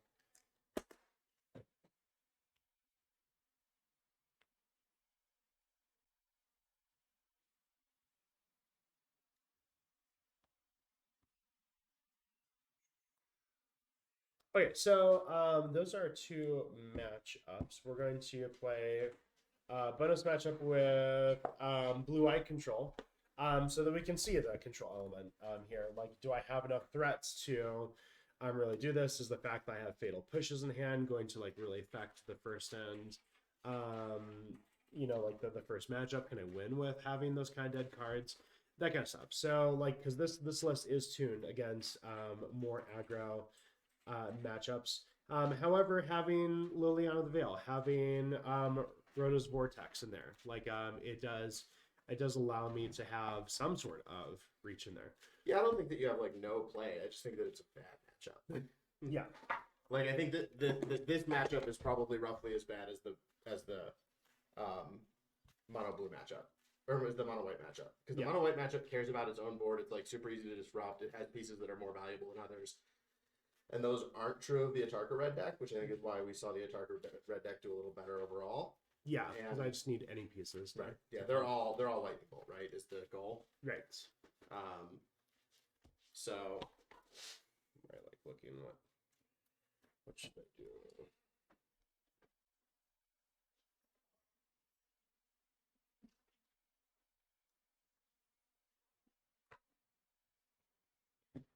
Monopoly. I suppose. 9. 7. I'll be on the play. For sure. All right, so in this one, I'm going to want to see Thoughtseize. I'm going to see 0 Fatal Push. Right. You don't really want to see Graveyard Trespasser. Like, that's the problem. No. Is that... Oh, Graveyard Trespasser has Ward discard a card. That's true. I do want to see Graveyard Trespasser. Hi, Lucian. I love you so much. He's such a beautiful dog. I know. I'm not able to pet you right now. I'd have to wash my hands afterwards. I'm sorry. So I don't get to keep this one because of mana, Right. but that's fine. This one, even though I have our non-bow, or our non-card, I feel like I go ahead and keep. So, Graveyard Trespasser again, I really do feel like is really good. I have 2 lands. I have an Urtai to flash in to destroy or counter card. Rose Vortex again, really good, especially if I spend it on like a top mana, like if you cast a fairy and I just bounce it, like even on your turn 5 you cast a fairy and I just like, tuck it. Yeah, that's really good. I'm okay with it. Graveyard Trespasser, as long as you don't counter it, it's going to be good. You're going to have to destroy it, or you're going to have to discard cards. I feel like out of this hands, like the hands that I could get, this is of the better. This is pretty reasonable, selection. Yeah. And I think that we'll get to see kind of like how these cards can do multiple things. Like Graveyard Trespasser, really good against aggro because it's a 3/3 for 3. And then it also has slight protection with the ward. Then Urtai, again, kind of like that all-around card. We'll see how that does. So I would keep this if we didn't get 6 twice. But since we get 6 twice, I'm not going to keep this. With the Impulse? Yeah, I'm saying I would keep this if we didn't get 6 twice. But the Impulse is great. I remember, like, this is exactly the kind of hand you'd want the Impulse for. Yeah, right? that's fair. But if this was like, if this was 2 sources or this was either color, I'd be more down. I don't know. Right. I guess it doesn't really matter in this hand because I don't have the absorbent hand. Yeah. So it's probably fine, and I just tuck veto because it has the highest chance of being dead. So blind. Yeah. So let's talk about like because it's so late. Yeah. Let's talk about like impulse. Like, what did you cut for impulse? And I cut sensors for impulse because I found that very often I was cycling sensor later than it was valuable. Right. So I think impulse smooths you out way better. And again, if either of these were a dual color source, I would be much more happy to keep this. Yeah. But it's okay. And do you have Big Tough in hand? No, I tucked him because I can't sit. Like I'm not gonna have the mana to get. Okay. I don't have any mana to play him. Right. Like I think that generally speaking, just tucking your highest CMC card is probably not a bad call. And we're assuming that we're on the blind because otherwise Dovin's Vita. Yeah, absolutely. Okay, yeah. Cool. All right. Let's see it. What we got? I'll play Hall and pass. Right. Draw. Gonna play this island. Go ahead.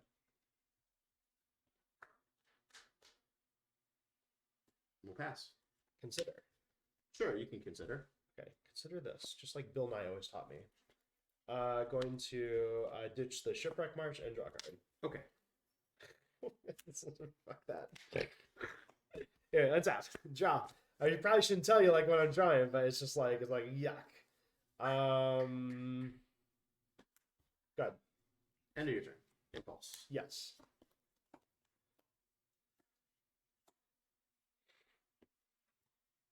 And I get to stack the bottom because it's an old Magic card. Oh, yeah. No, that random stuff. No, that random stuff is for squares and quitters. Mm-hmm. I'm going to go to 18. 18. And I'm going to pass. Ooh. Okay, well, you're not holding up...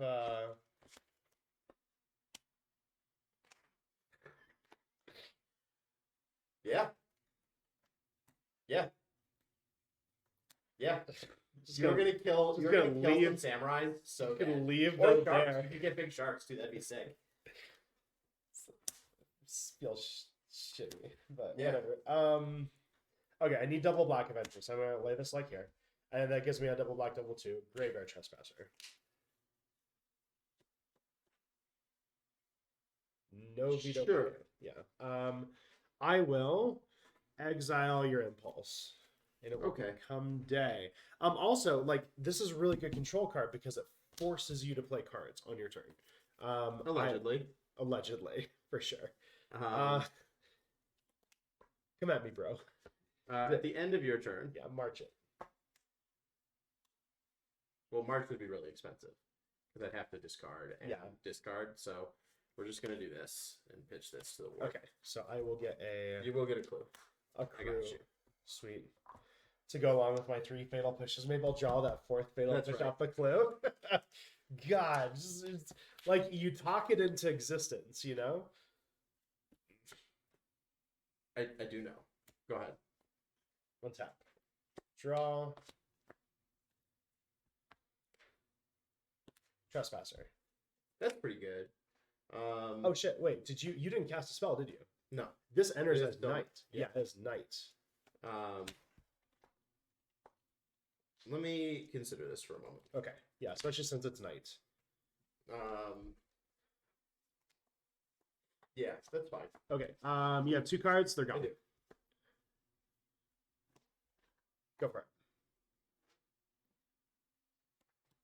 March it. Discard. Okay.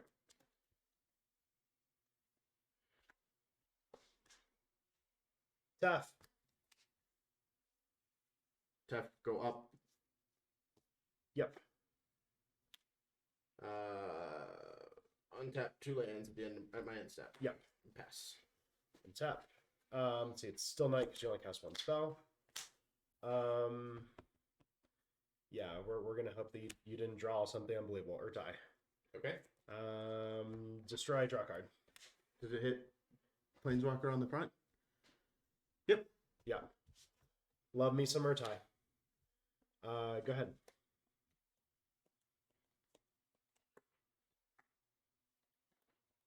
Just draw another tap. That's the big question. No. Okay. Go ahead. Ooh, still night. Yep. Draw. Combat. Sure. 3. 15. Second main. Sure. And nothing. Okay. End of your turn? Yeah. I'm gonna make a human. So I can push that shit. I love it. Grab my stack of tokens. Yeah.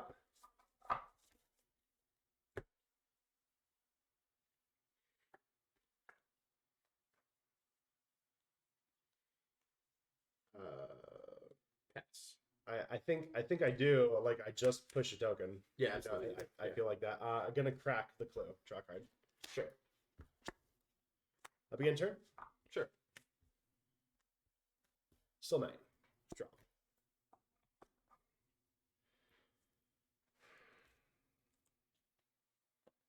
I don't feel like. Yeah, I'll go and put it as the dark side.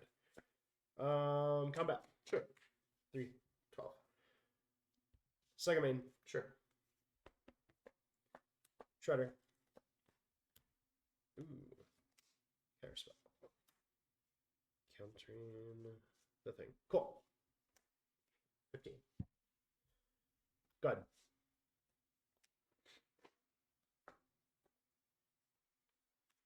Go ahead. Tap. Draw. Combat. Sure. 3. 12. Second main. Sure. See. Let's do it like this. Shredder. Sure. Go ahead. Make a human. Okay. On top of that, I'm going to, after it resolves onto the board, I'm going to cast this. Trigger Connive. Sure. Draw and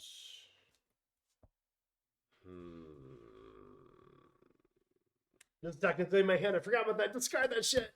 Okay, yeah. I was like, wait a minute. Why am I thinking so hard? Okay. It becomes day. Okay.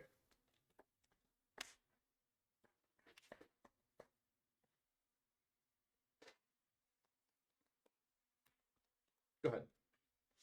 Untap. Draw. Combat. Sure.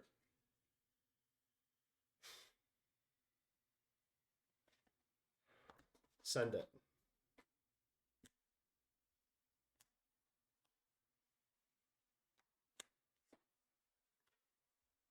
Cast Retie. Sure. That will actually I'm gonna have it kill this one. Sure. Yeah. Counter that, and then yeah, you draw a card. Sure.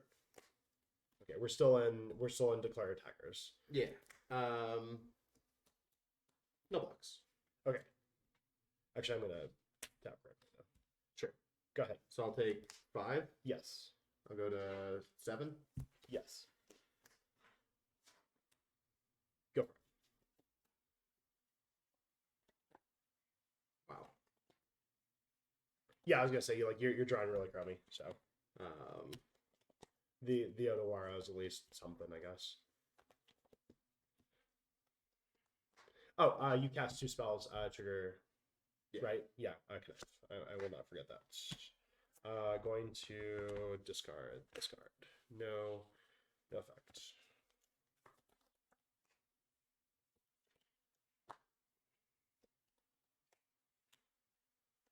Wake me up before you go. Planning on going solo.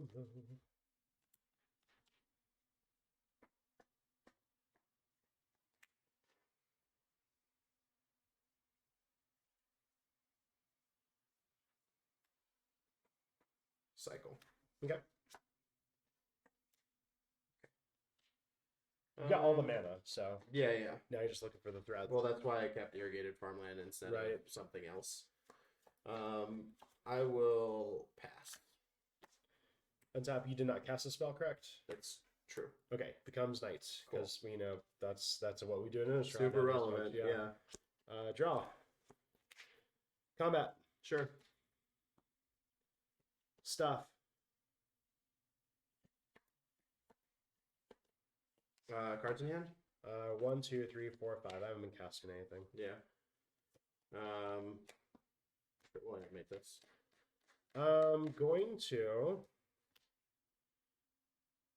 God, how do I want to deal with you? You've got a stack of cards, and you haven't been I have casting anything. no mana open. Right. I have 1 mana up.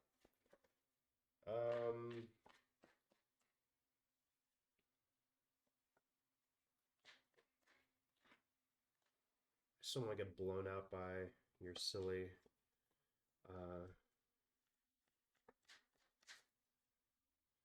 Your silly destroy all spells. So Yeah, Springboard would be really good. yeah, Springboard. I'm assuming that you have it in hand. Like I have to like make those kind of Yeah. assumptions. Like so, like I want to keep these creatures on the board. I want to deal with other bullshit. So I think I'm just gonna just regular bounce that to your hand because Sure. it does not say non-land. And I'll then take 5, go to 2. yes. Cool. Then let's go ahead and cast this. Trigger Connive. Sure. Draw a card. Discard a card. Go up to 2. And then we're going to have both of us discard a card. Thinking. So I have to think as well. Yeah. Okay, I've got my choice. It's Cletus. Done? Yes. Let's see if I can draw not You're right. 3/4 lands this time. Had the bounce effects.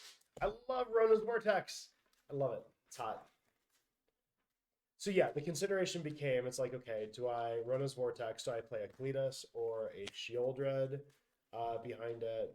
Yeah, you just drew a ton of lands also. Yeah. Like Ledger Shredder still felt good to cycle through stuff.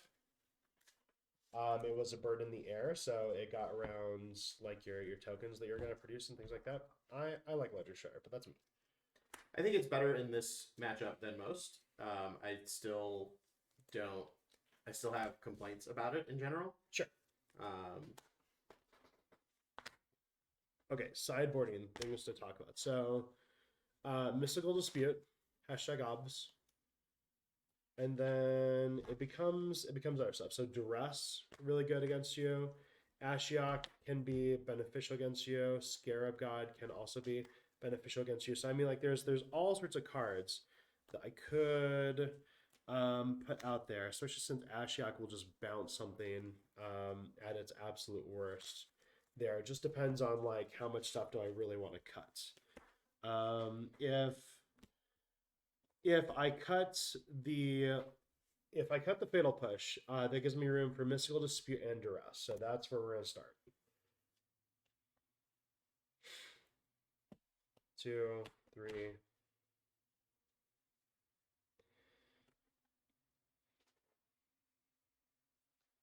I still feel like Jace might be the go-to in this matchup, but Jace allows me to also loot. I think it's a lot of card advantage. He has a lot of card advantage. I feel like I'm going to get to the top end of this matchup. Oh, for sure. So, like, I do feel like the Ashiok is really good, or is potentially good in this matchup, unless it gets countered. Producing 2/3s that you have to deal with as a plus ability is going to be incredibly relevant.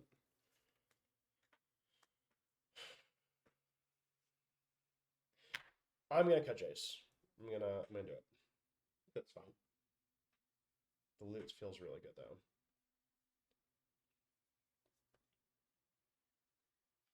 One. The Kalitas, though, the Kalitas actually might be a consideration because you don't produce that much stuff. So Kalitas is really in there for the aggro matchup. Shieldred is in there for the. There's kind of stuff that I wouldn't be sad to see, right? Right. Here's stuff I would be sad to see. Yeah. So now the question is, do I try and trim some other stuff to make room for, like... I'm gonna get rid of the Kalitas. The reason why is because like it's lifelink, and that's Yeah, cool. it's a 3/4 beater, and that's it. It's a 3/4 beater, and who cares? Because you're not producing any sort of creatures whatsoever.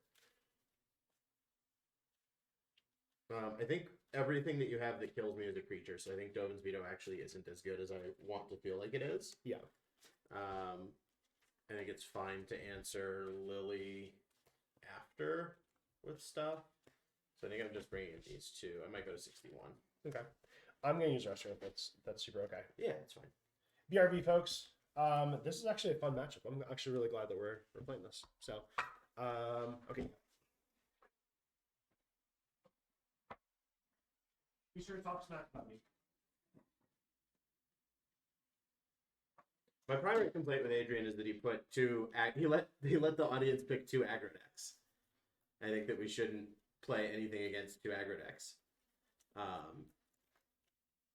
Like learning that Atarka Red is a little better against the deck than Mono White is, and that Adrian's a significantly better pilot of the deck than I am, I don't think tells us as much as if we had just played a mid-range deck there.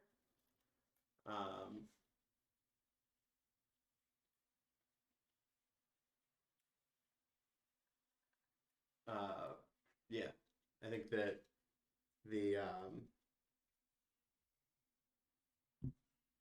I think that this matchup is bad for him. I think that we drew a lot of lands. I mean, you want to draw a good amount of land, but we drew like a lot of lands and 2 planeswalkers, which is probably not where we want to be, because it makes it like each planeswalker it's harder to answer than the last, especially for him.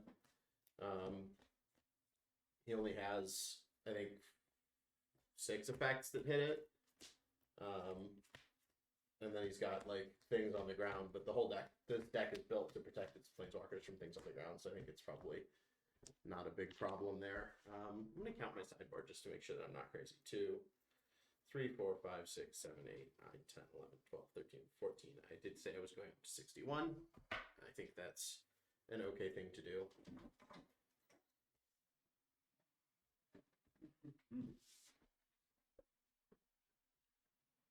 I completely agree. You drew way too many lands.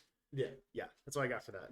I think we should also, if we're going to let the audience pick both decks, we need to do one aggressive and one controlling pile. I don't think it needs to be control, but we need to put like, I guess the problem is it's always going to be Rakdos mid-range, right? Yeah, there's a couple things. So I actually picked the first one. I picked the humans because I thought humans would actually be pretty good against blue-black control, or at least I wanted to see. I thought it'd be more interactive. And then I put out blue-eye control. I put out I'm saying like we need to not let the option be, do you want to see this against 2 aggro decks? I think it just doesn't tell us as much. I think it's okay. Like it's not the end of the world. Yeah. But I think that we can. You told me to talk shit. That's what I have to say. For To talk sure, yeah. shit is that I think that we should Um, make sure that our I matchup is more diverse. I put out Banned Spirits too. That actually got quite a few votes, but it didn't win up in there. It's like people really want to see Atarka Red. So Okay. yeah. So and Atarka Red just like ended up getting there probably because Lee wasn't piloting, I guess. So. Yeah. I'm sorry. Well, that's why the sleeves are also in good No, shape, Lee, you should have mulliganed that hand, my friend. Like mulligan more aggressive than that. He didn't mulligan his second game. So I don't think this deck is bad. I want to say that. Like Yeah. I think that this deck would be a bad thing to take to a GP. Interesting. Or to because like if you go in Atlanta, right? I'm gonna guess that 50% of the field is gonna be mono green and red black. Yeah. I think that there's gonna be more blue white than there probably should be based on the strength of the You're deck. going first. Yeah. Because I don't think that the deck is particularly good. I don't think it's bad right now, but I think it's okay. And I think that like the rest of it's all going to be aggro decks, right? Probably mostly mono white, with a reasonable splashing of like Atarka Red or something. Yeah. And I think that this is poorly positioned against that half of the meta game.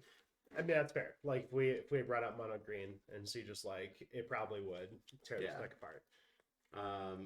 I do think that there's a discussion that needs to be had that mono green. I'm good with this actually. Yeah. So this is I'm keeping 5 lands. Okay. But I'm kind of okay with that. Okay. I mean if you got the powerful stuff, you got the powerful Yeah, stuff. I've got the stuff to do. Okay. I have faith that I will draw like selection or power, right? Okay. And I have things to be stable. Yeah. Cool. I will also keep. I'll play farmland and pass. Okay. Top draw. I got to play Clearwater. Go ahead. Yeah, already rewarded. Always rewarding, never fudge. Consider? Yeah. Okay. That's what Bill Nye told me to do. Consider this. I'm gonna keep that. Draw. Untap. Draw. Swamp. Chase. Go ahead. Unless you want Chase to go away. Yeah, I think I'm going to answer this at the end of your turn. Because eventually I have to. I can't let you sit there and loot with him forever. Right, because I'm going to flip and I want to keep mana up to answer other things in coming turns. I feel like thinking now, I actually wanted Jace more than I wanted Kalinas. Like if I had to choose between the two in my hand, I was actually happy about that. So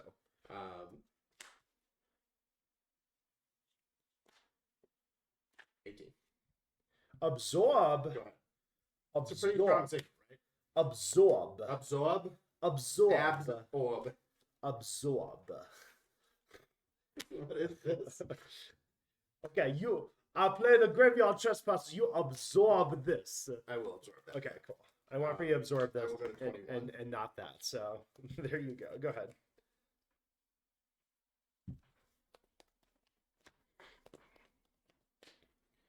I'll play this tapped and pass.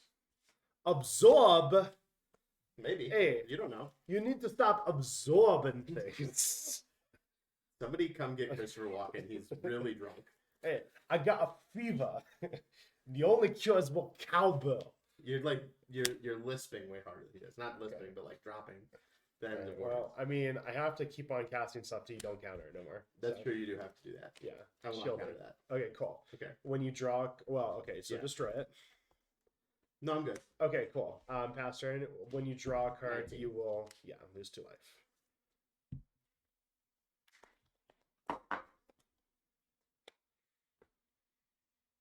And then when it's a 4/5. Yeah, Death Touch is 4/5. So actually, really, really good against control. Oh yeah, for sure. No doubt. I'll pass. Untap. I'll gain 2 life. Go up to 20. Sure. Combat. Sure. 4. 15. Spicy.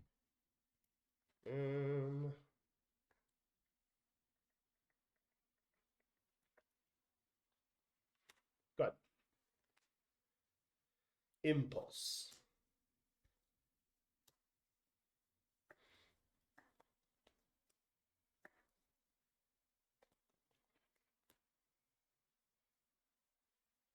Oh, are you drawing those cards? No. Okay. I look at 4 and I put 1 in. Okay.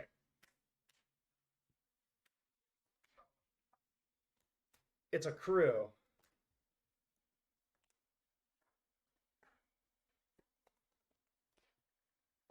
Go ahead. Consider. Sure. Ditch the land. Draw. Begin turn. Oh, sorry. No. Crack a clue. Go away, clue. And draw a card. Okay. Now begin turn. On top. Draw.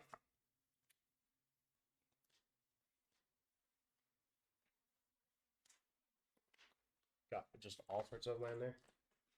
Yeah, of relevance, I've got hall and field. Sucks.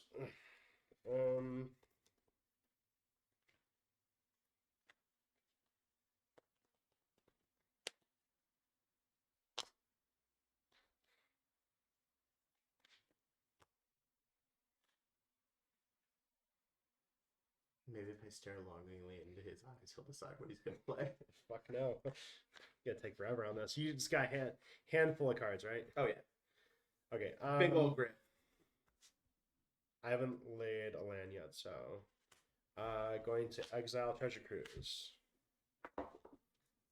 You're gonna exile Treasure Cruise? No, I'm gonna exile this pile at 6, 7 blue. Veto that shit. Yeah. Oh.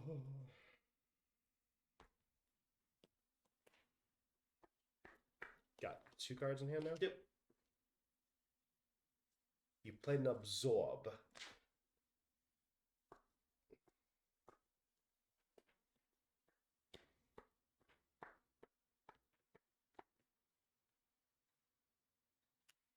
Liliana.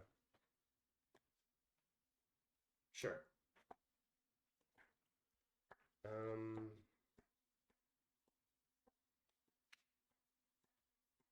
Tick up. Go ahead.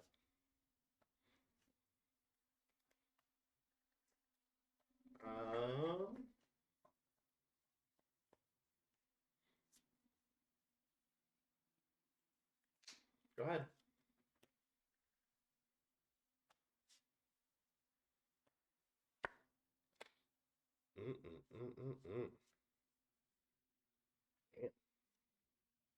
Damn, son.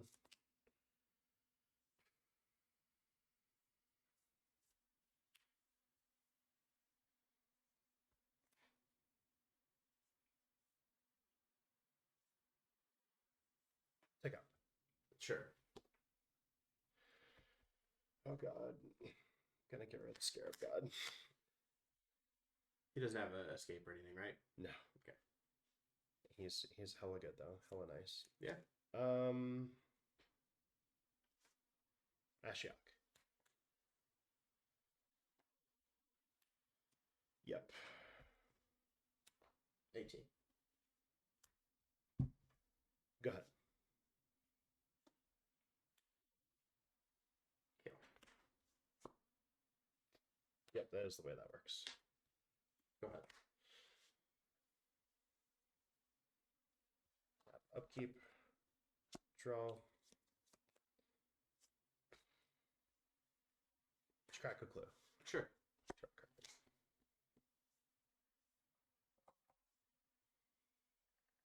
Yeah, I might have misplayed that, but that's okay. Go ahead. I don't think so. I mean, what are you concerned that you did wrong? The Scarab God is just really good. I discard the Scarab God off that. So.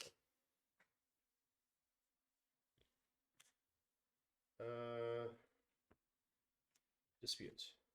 Sure. Go ahead. Okay. Begin turn. Here's my own haul. Was this 4? 4 for this mess? I guess I have to. Wake up. Sure. And then I get to exile a card. Nothing has flashback, and I don't play founding. Okay. Let's just exile the shark.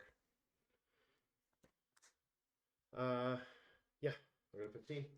Go ahead.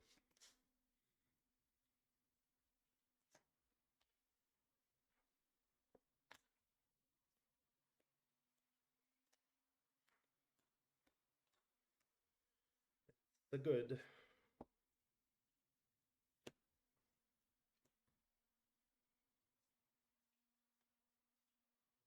It's a dead, but go ahead. It's a dead, Isn't it? probably. Draw.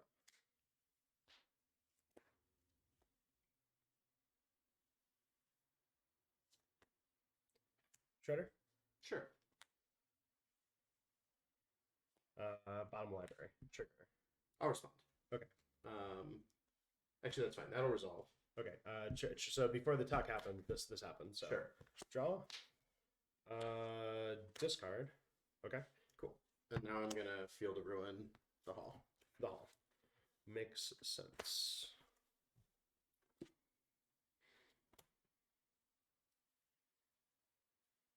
Shuffle my Teferi.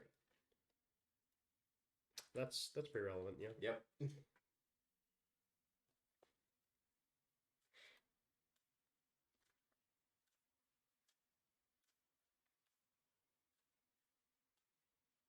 Yeah, Shieldred is pretty good. Shieldred in this matchup, if you can get it to stick, is really, really good. Oh, for sure. Yeah. I still feel like I shouldn't have dumped the Scarab God, but I think that's probably correct. yeah, I feel like I shouldn't have dumped the Scarab God. I wanted to, I saw a You're path. done, right? Yeah, I saw a path to possibly like go ahead and close out the game, and that just did not happen.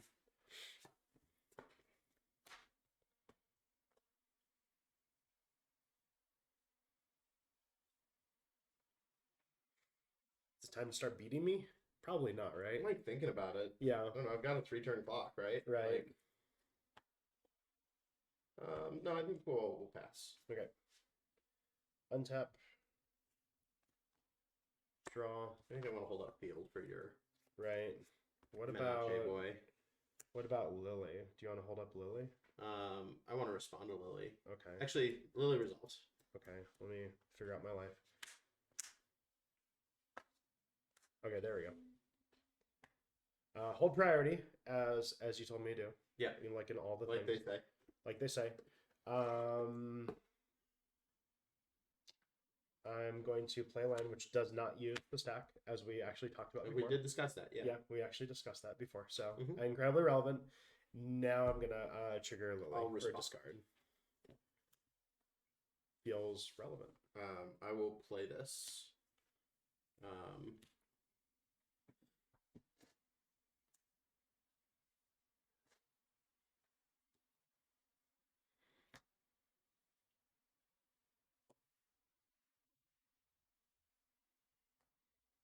Okay. And a Field of Ruin, of course. Yup. You're in the winner's seat now. Go for it. Okay, at the end of your turn. Yeah. Make Samurai. Sure.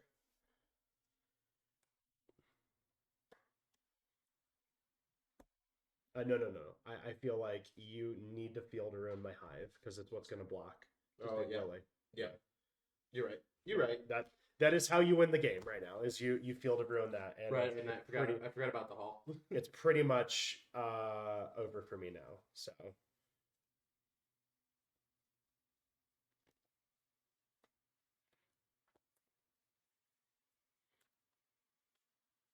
yeah, and actually at this point, I like in a tournament, I would just scoop. So Right, and so you Yeah. try and get to. Well, you'd go eat. No, you'd try to get through game 3. yeah, I just try to get through game 3 because I'm not Yeah. I'm not going to win in this board presence. Not with you being able to activate stuff. I'm trying to think what relevant things I could draw that would better position me. I don't feel like there is anything. Yeah, I don't know what your outs are if you've got them. Yeah. I need more stuff to stick than this, so I could draw a Treasure Cruise, I guess, and Ashiok wouldn't be the worst.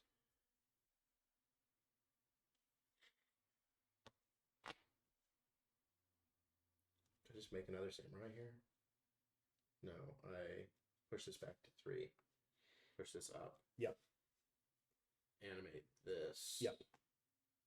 And come at Lily. Both things? Both things. I think we're just gonna Yeah. go eat one. And then I'll pass. Okay, untap. And it's land, so it is Hall, but Hall's like really good here. yeah, not with you having stuff, so I guess I can block your hall with my hall. Yeah. And that, like, yeah. Also, Hall's coming in town, so. So 1-1, I don't feel like I drew, like, a heater. I don't feel like you drew terrible. I feel like we both drew pretty middling. Yeah. Um, So I do really feel like me discarding the Scarab God was the problem. big I think that mistake. you have not enough threats to be willy-nilly with them. Yeah. Yeah, it's that you had the correct counter spell that I couldn't mystical dispute on the correct thing. So that because I needed my Ashiok to stay. Ashiok is how I won the game in that one. And it's kind of like I want you to discard a card. But at that point, even if you still had the land, it's just like the Ashiok was going to get countered. So it just sucked because you were definitely holding that up. So Yeah. I needed that Ashiok to stick. And I feel like I played the Scarab God, you counter the Scarab God, and then I play the Ashiok behind it. That's the way I won the game. You ready for some weirdness? I've been What's up? looking for mystical disputes forever, and I Yeah. cannot find them. And I'm considering just buying the blue-black Pioneer deck, the Challenger deck, for the mystical disputes and another Shark Typhoon, which I'll probably play eventually. Sure. Like, just seems fine. Yeah. How many mystical disputes does it come with? He comes with 2 in the board. Okay, that's not bad. No, it's good. Maybe 3 in the board even. I mean, like most lists run just like 4. I'm only running 2 per stretch of stuff. Yeah, I needed the Ashiok to stick. I needed to hold the Scarab God, cast it, you counter that, and I have my Ashiok stick. Yeah. Is what needs to happen. So, because I'm going to build a wall of 2/3s. Yeah. And then I'm going to make you exile stuff because it's going to block. You're going to have to exile stuff, and Right. I'm going to just win the game that way. So, There's probably an argument to be made that I should have both Fate Collapses out of the board and not the extra March. But I'm not going to like go do it. okay, I'll go first.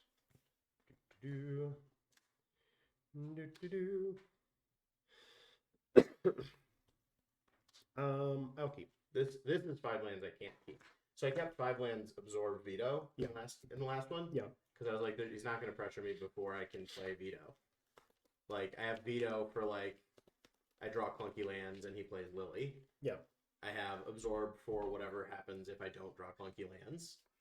And then I have, like, Veto for the thing I probably care the most about if I'm not dense otherwise. You know what I mean? Yeah. This is an awkward hand, but we're going to keep it. Awkward-ish. I don't know.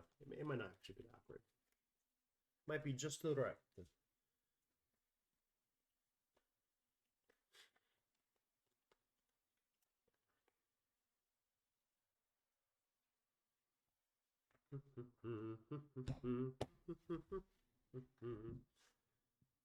One, two, three, 4, 5, 6, 7. Definitely can't keep 1, so we'll go to 6 again. Okay.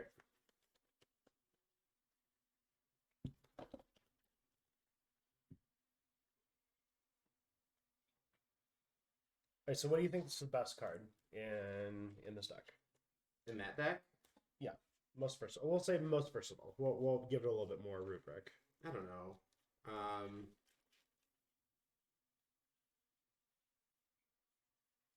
I mean, like, it's a mid-range deck, right? They're kind of all just, like, fine all the time. I don't know. Kalidas is really good at, like, if you're against aggro, Kalidas is the best card in the deck, and if you're against control, probably Shieldred's the best card in the deck. Yeah. What's the most versatile card?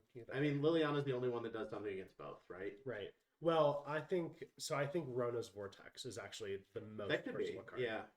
Because it's good late, it's good early. Yeah. It's good against aggro and against control. Yeah. Yeah. I'm gonna just say Vortex is really good. No, that's seems fine. It hits creature or planeswalker. Yeah. Yeah.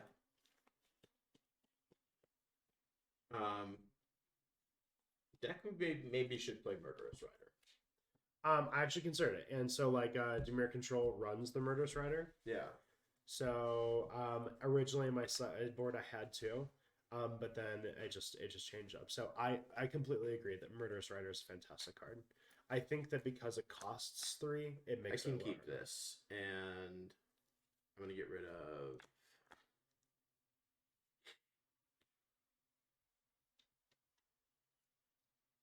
this. Probably don't need 2 vetoes, right? Probably not. Okay. Go ahead. Go ahead. Tap draw. Hall. Ledger Shredder. Go ahead. Sure.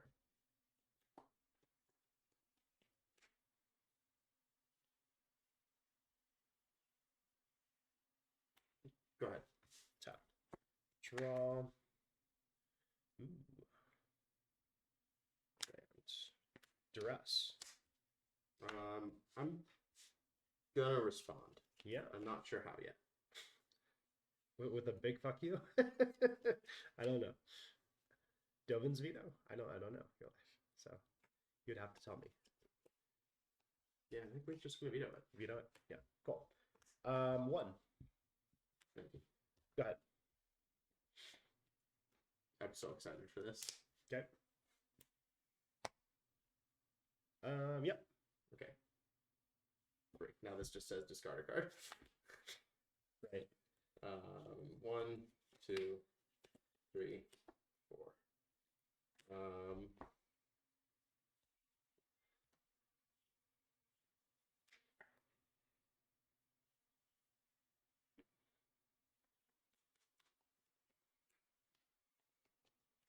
Okay.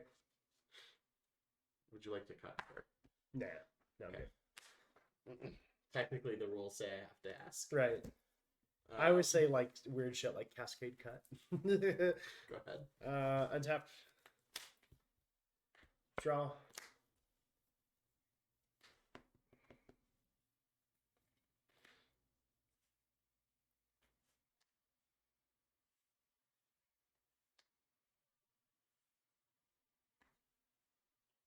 Gonna hide this behind your life counter. Can't see it. Don't attack it. Is that really what I do? I don't really feel like that's what I do. I feel like maybe it is what I do though. So Who's to say? I don't know. Who's to say? Got all sorts of interesting choices. Yeah, I feel like this is okay. So we'll discuss later on if this was right or not. Okay. I'm gonna vortex that guy. Okay. Just a hand? No. Yeah, to hand. Okay. Because I really actually want to set up for Lily and I want to draw this card. Yeah. Okay. Trigger this, draw, and then we're going to discard Watery Grave. Then I'm going to say, tick up. You having a fistful of cards does not feel great. I'm going to discard a Vortex. I'm going to discard Impulse. So, go ahead.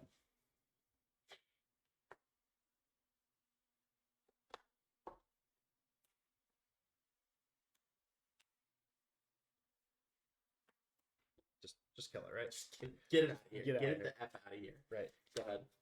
Okay. Untap. Draw. There's an argument to be made that I can just outdraw it.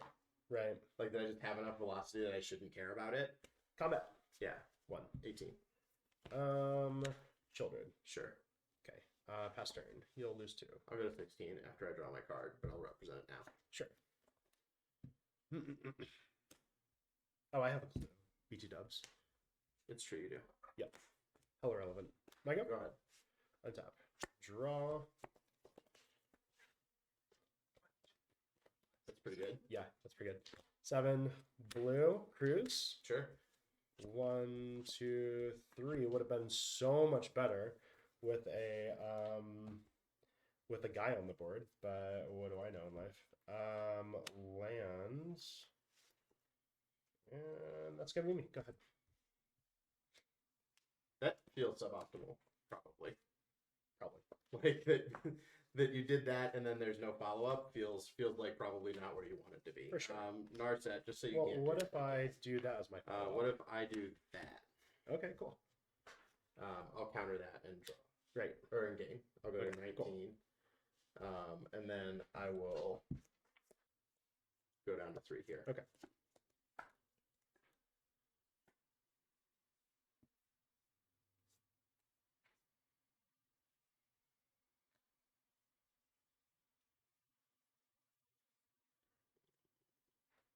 I need to respect that you can draw Shieldred. Yep. So there's Absorb in this pile too. Right. And I'm like, I need to respect that you can draw shield, right? Yeah. So Now, now I'm tapped out, and you get to do now, things. now, what if I told you that actually this was This was the plan all along. This was the plan all along, so I could get That's you okay. tapped out for this guy. So this was the plan. Okay. And we're going to, of course, now like you getting tough and things like that, so I can feel good. So we're in a plus, and now we get a draw shit. Sick. Yes. Been waiting all night. All night.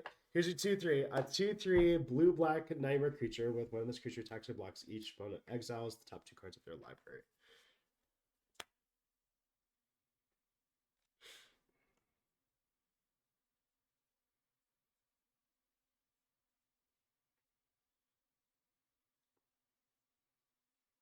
And they are face-up exile. BT dubs.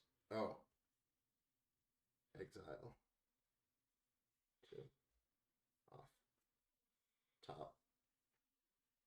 3, 2. Flying? No. Just 2/3 on the grounds.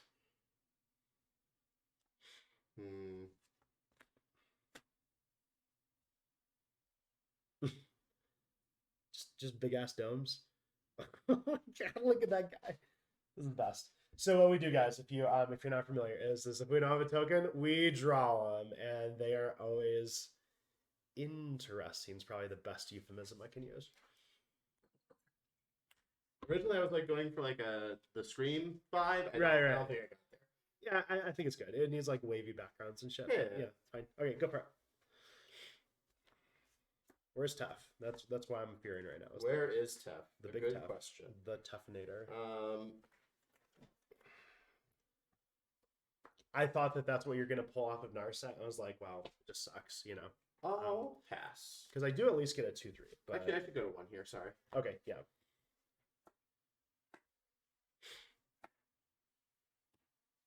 That's Seems pretty okay. So, it's like, and then I just Seems like I guess I just die. Yeah. Yeah, you can have another clue that you can't crack right away. Right.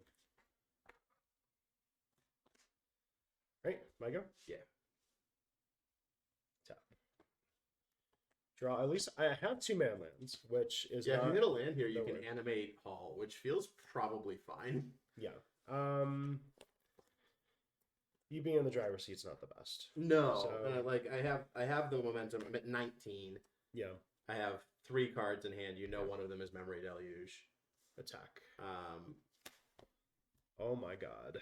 We'll exile that, and we'll exile that, and I'll gain 2 life. I'm going to. Oh wait, is it on the ground? It's on the ground. I'll make a samurai. Okay. Well, I'm gonna respond to the cast. Okay. I am gonna respond to the cast. Shit, I can't draw cards. Fuck you. No, you can't. I left 2 of these in for a reason. It didn't feel like it was a 3 Narset game, but 2 Narsets felt just right. Oh my god. No, lose to your goddamn Narset. Okay, cool. Yeah. Okay. You're gonna exile 2 cards face up.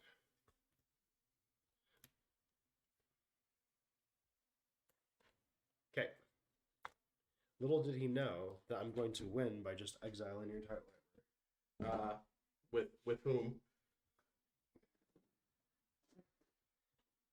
Okay. Yeah. Okay. Yeah, it blocks. It's a 2/3. Is it a 2/3? It's a 2/3. Oh. Yeah. Color relevant, right? Are you doing exile instead? Yeah, I do. Okay. I misdrew the token, which I acknowledge is my problem and not yours, but Okay, so it goes to 1 then. And I go to 21. No, it did not need you to draw that fateful push. Fateful whatever. So I'm gonna respond to your upkeep. You're gonna respond to my upkeep? Yeah. Okay, untap. I have an upkeep step. Okay. Upkeep. Okay. Consider. Okay. Very cool. Ditch. May I draw my card for turn? Sure.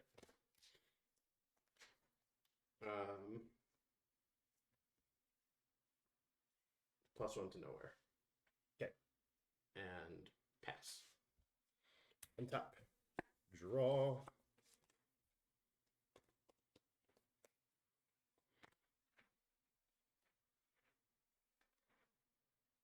Urborg. Sure. Herbert, to you, mirror.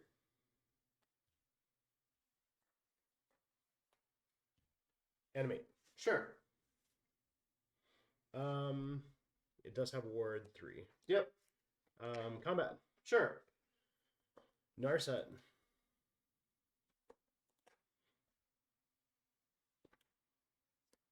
X is 0. I'll target this. I'll respond to the ward. Okay. Pay for ward. Yep. Exilate. Go ahead. I'll untap. Yup. I'll draw for turn. And I'll... you have a Menace thing. A thing cone Menace. I don't love that. Your land set for black at least. That's true. So, I mean, you know, it's nice. I can play the Murderous Riders I boarded in. Yeah, Richard, we always try to like make some sort of like cultural reference for stuff. So yeah. I hate it until you mention the stream. Yeah, thanks. Just know that I'm bad at drawing. That's why it sucks. It's not because Right. I didn't have a good idea. We'll make a samurai. Yeah. And then we'll Typhoon. tap. Oh, Tef. Okay. Tap go up. Yeah. We untap 2 lands from Tef in our end step. Okay. I go? Yep. Only draw 1 card, you said. Okay, cool. You get to kill this turn. How cool is No, that? no, I don't. No? No, you have your samurai. Menace. Has yes, it does. Yeah. That's cool. Yeah. Yeah, that's not bad. That's pretty good for you. Maybe you're just baiting me. Yeah, Dark if I had set. like another March, they'd be Yeah. pretty good, huh? Dark set. Okay.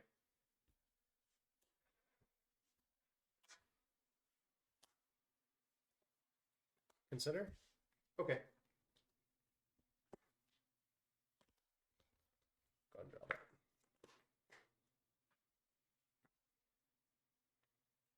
Shock that into play. Got Okay. it. Draw for turn.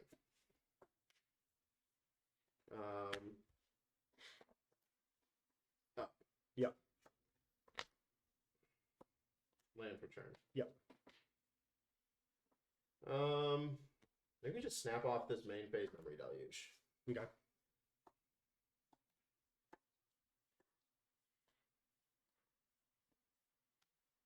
Just so you can untap and all that kind of good stuff. Yeah, well, because otherwise we like lose value here, right? Mm-hmm. I think we need this. I don't really think we need that. I think we want that. Probably. Yeah. Is that right? I mean, do we just have enough pressure otherwise that we just get there? I want to close it out.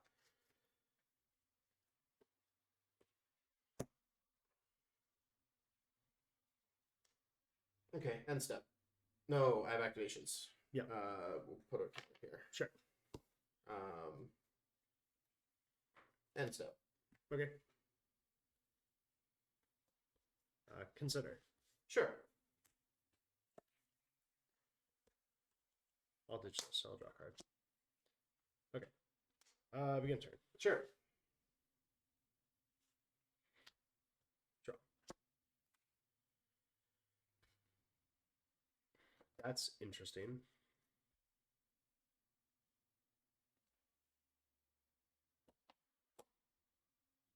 Is it? Yeah, I feel like it is. I'm gonna go ahead and. Oh wait, it's a herb board. I don't need to Doesn't flip matter, the black. Yeah. So I that actually makes sense, yeah. very much want to run it that way.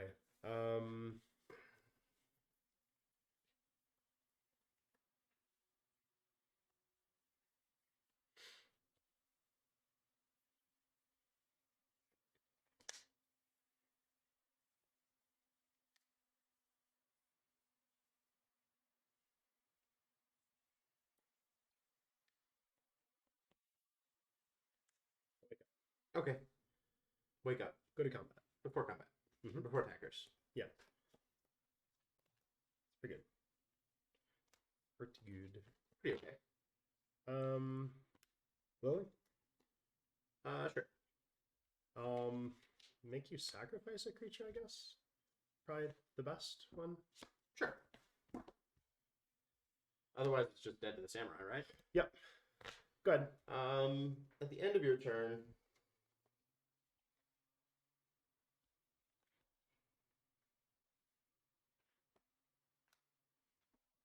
make a samurai. Suppose I probably should have in response. Whatever. Yeah. And Yeah, because then you have a bigger samurai. So. Kill. Make another samurai. Yeah. I don't really feel like I have enough. Oh no. Yeah. No. I mean, like this is gonna kill you. Like sure. You have enough land to do stuff and all sorts of things. So.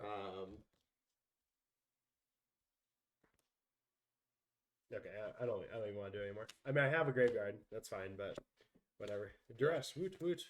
Cool. So I think that side of the table feels about as bad as mono white. No, I feel like you felt like you had gas the whole time. Yeah, I was kept going. I pressured you for quite a while. Like usually, I never felt pressured in that game. Okay, well, I felt like I was playing. That's not true. There's 1 or 2 turns before I like resolved a big draw spell or something. When you bounced the Narset and you got tempo back. Yeah. I felt pressured for a moment. Yeah. And then, like, I pretty quickly had the answers that made me not feel pressured anymore. The Narset lock, like, really locked me out of being able to play the game. Yeah, you can still consider on my turn. Well, I did. Okay, yeah. That's why I did, but it wasn't enough because, like, yeah. I needed Ashiok to live. So like you drawing the Planeswalker response there is where the game really turned. Because like if you didn't draw that, or if you didn't draw the tough to even if you drew the tough to bounce it, like me playing Ashiok again. The 3/2 is pretty good. Yeah. So like 2/3. 2/3, whatever. Yes. Yeah. I mean, so if I have a takeaway from my return to Magic, it's that like we should have understood when Elspeth Sun's Champion was printed, and some people did, I'm sure, that like that was gonna be a thing now. That like Planeswalkers that were token factories were just gonna be really good. Yes. Yeah, I like him. What did you think of Impulse? When I resolved Impulse, were you like, whatever? Or were you like, oh, that feels... No, I felt like you were able to effectively dig for answers and stuff like that. Yeah. So that's... For those at home, Impulse is something that we're not seeing in lists online, but that I'm feeling like I have good results with. Yeah. And I think that effectively... Oh, right, I did bring in the second Fateful Absence from the board, and I went to 61, which feels fine. I definitely felt it, because like that's where I lost the game, is when you dug for the Fateful Absence and I lost my Ashiok. Yeah. And like being able to hold up Absorb is also good. I'm debating whether like access to Impulse should shift the whole deck towards like Syncopate and ironically Censor. You know what I mean? Like right. that if Impulse makes Syncopate and Censor, but the problem is that like even I don't know, somebody recently, it was in that like why we shouldn't play Opt article. It was in like when do you cast Dreadbore from Channel Fireball, which like I need to stop clicking on their articles. I'm not going to pay for their premium. Right. Not that it's not worth it. It's just that I'm not that person anymore. Yeah. That's like grinding like that. The writers that are at Channel Fireball are good. Like if you at home are considering it, don't let my being a tightwad convince you that that's not a service worth paying for. I think that if people at home have learned anything about you, is you have incredibly, very quickly strong opinions on stuff. It's my heritage. Yeah. I have unearned. Well, this part's just being a man in America. I have unearned confidence in my opinions. Yeah. And I make them very quickly, and that's my Jewish upbringing. So this deck feels really good against things that care about their own board state. So the reason that I feel like it, I don't know. I don't know how I feel about it against Mono Green. I think it's probably too slow. I think that it's probably not good into Rakdos midrange because, or it's not like a good matchup. It's probably not a bad matchup either. Yeah. I just think it's like mediocre all around. Well, I feel like, okay, so like on our show, it's like when we talk about like, oh, it can't handle mono green. It's kind of like the dies to Doomblade thing. Oh, but it dies to Doomblade. Oh, okay. Yeah, yeah. Well, It's like mono green is. I'm saying I don't think it's fast enough to pressure that deck. I think that is a problem. Like, I don't think it's a problem at your FNM. Right, Yeah. and like to some extent, we're not sure who this. I think that we need to be clear about who this show is for, right? I don't think this show is for the event grinder. Yeah. Because the event grinder is going to take mono green, or they're going to take Rakdos mid range, or they're going to take blue white because they've been a blue white player since the deck, right? Card Market did a great like Azorious Control history video recently that was really good. Is there one before Return to Ravnica, or was that the start? No. The first deck list that went around was blue white control. Like the first like deck list that came from the ether, like in 93, 94. Wow. Ran a Black Lotus, one of each Mox, and blue white. Huh. And it's like it's spell. It's nut draw was Black Lotus, Mox, anything, planes, or island into Sarah Angel on turn 1. Right. And then you just try and control the game from there because you have a 4/4 in the air and they can't defend against it. And that's like the deck. It was just the deck. Yeah. Which like is ridiculous because there's way better decks in that format. But they did. It's a really good. If you have an interest in like Magic, competitive Magic history, the Card Market, like Blue White Control, Azorious Control history video is really good, and you should go watch it. And the content that channel puts out is really good. I think is fair to say all around. The fun, cute stuff is fun and cute, and the stuff about what ifs is cool and what ify, and the history thing that I've seen is really good. Can't say enough good things about them. Back to blue black mid range, it feels really good. The reason that it felt so much better against the mono white deck instead of the Atarka red deck is that the mono white deck has pieces you can pull out, right? Yeah. And the Atarka red deck just goes like, hey, can you answer all of this? Yeah. No? Okay. And it's actually like surprisingly a little lighter on answers than the red black mid range deck. I guess that's not really surprising, right? Yeah. But the red black mid range deck probably would have had Dreadbore instead of the bounce spell. Yeah. And I feel like that actually puts you in a lot better space in one of the games that I lost, where I had like bounced something and you just replayed it like the Swift Spear the next turn, but it's like, hey, I have this 2/3 Swift Spear that I can bounce, or I can bounce the Kumano faces Kakazan. Oof. Yeah. So I don't know. I think it's an interesting deck. If it's a deck that's interesting to you, I think it's certainly one that you can play and do well with at your FNM. I don't think that this dislodges. I don't know if you. I guess a couple questions we've asked historically to like gauge the power level of a deck. Is it better than Turbo Titan? Yes. There's no doubt in my mind that it's better than Turbo Titan. Any of the Turbo Titan lists that I've seen. Is it? If with a gun to your head of all the decks that we played on stream, if you had to take one to Atlanta in a couple weeks or whenever it is, what would you take? And would this be it, and why?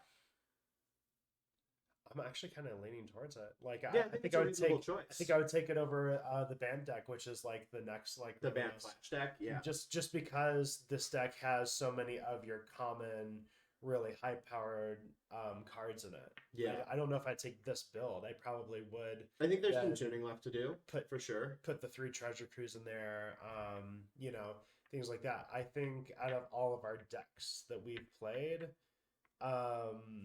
this one might be the most powerful out of the I think that's probably true. I think there's a couple things I'd like to play with, right? So I always like a transformative sideboard. I think this deck is a particularly good candidate for a transformative board. Mm-hmm. You've got some number of counterspell on the board.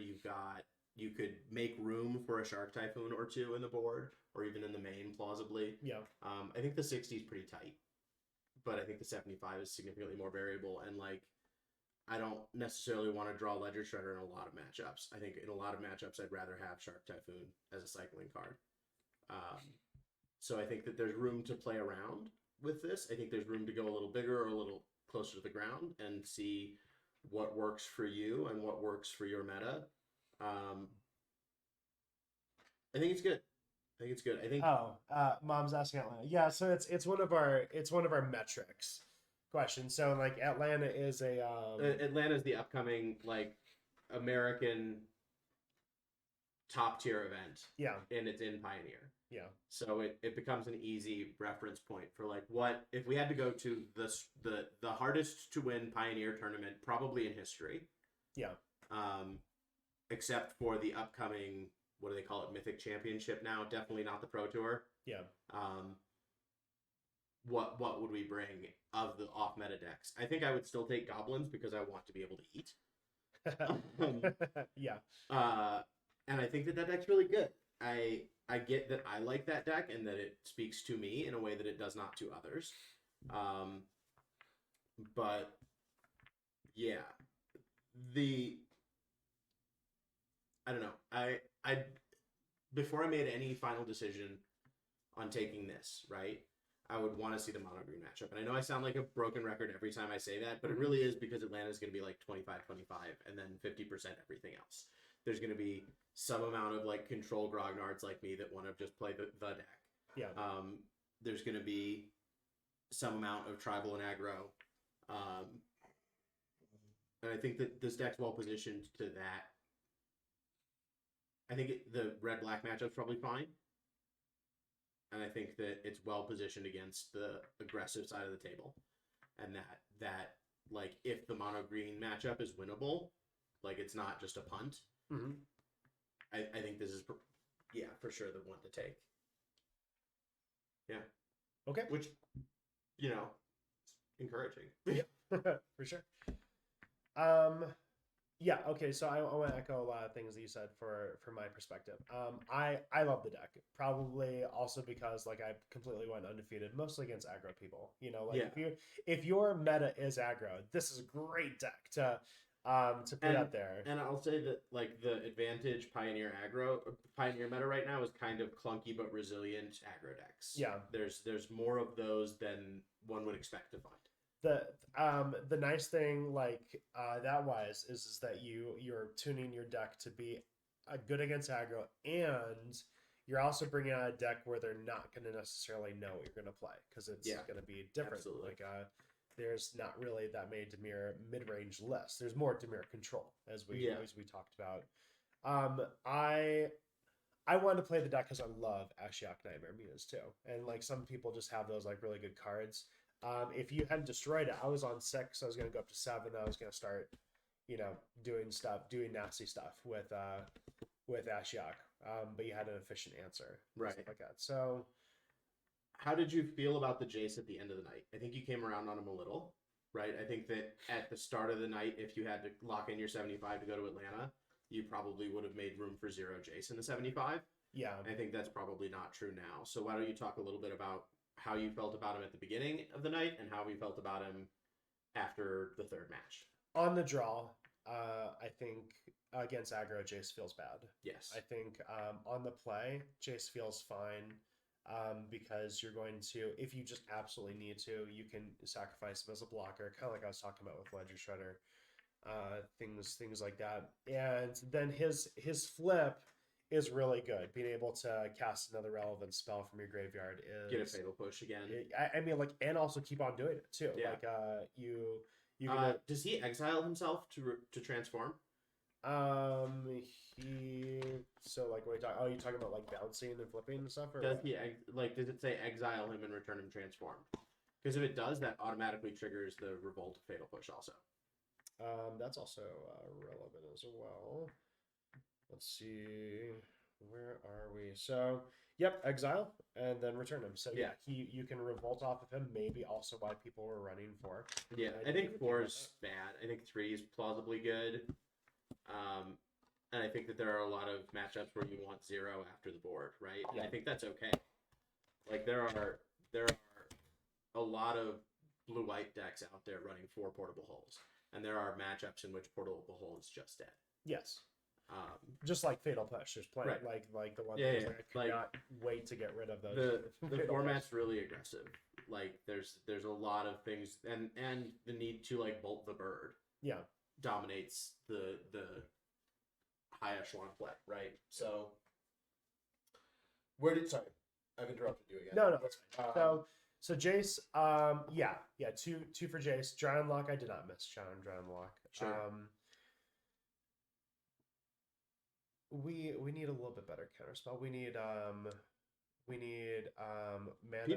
People forget Mana Leak's like in the format. Mana Leak is not in the format. Mana Leak's not in the format. I was literally about to say we need Mana Leak. Oh, Yeah. Yeah, we do need Mana Leak. We Mana Leak would be good. Mana Leak will push a lot of control matchups, and I just don't feel like it'd be that bad for standard and stuff like that. No, I know. Quench I don't know. and like that kind of stuff, like for 2, just no. Mana Leak would be just fine. We just know so little about the coming standard environment. Yeah. And I don't know. We don't know what Wizards is going to do to try and revitalize standard in play. I meant to say this earlier too. There was a game where I had blue, I had Ledger Shredder, and then turn 3 I only had 3 blue. I did not have the ability to cast Liliana on turn 3. Yeah. So I am really excited about Underground River.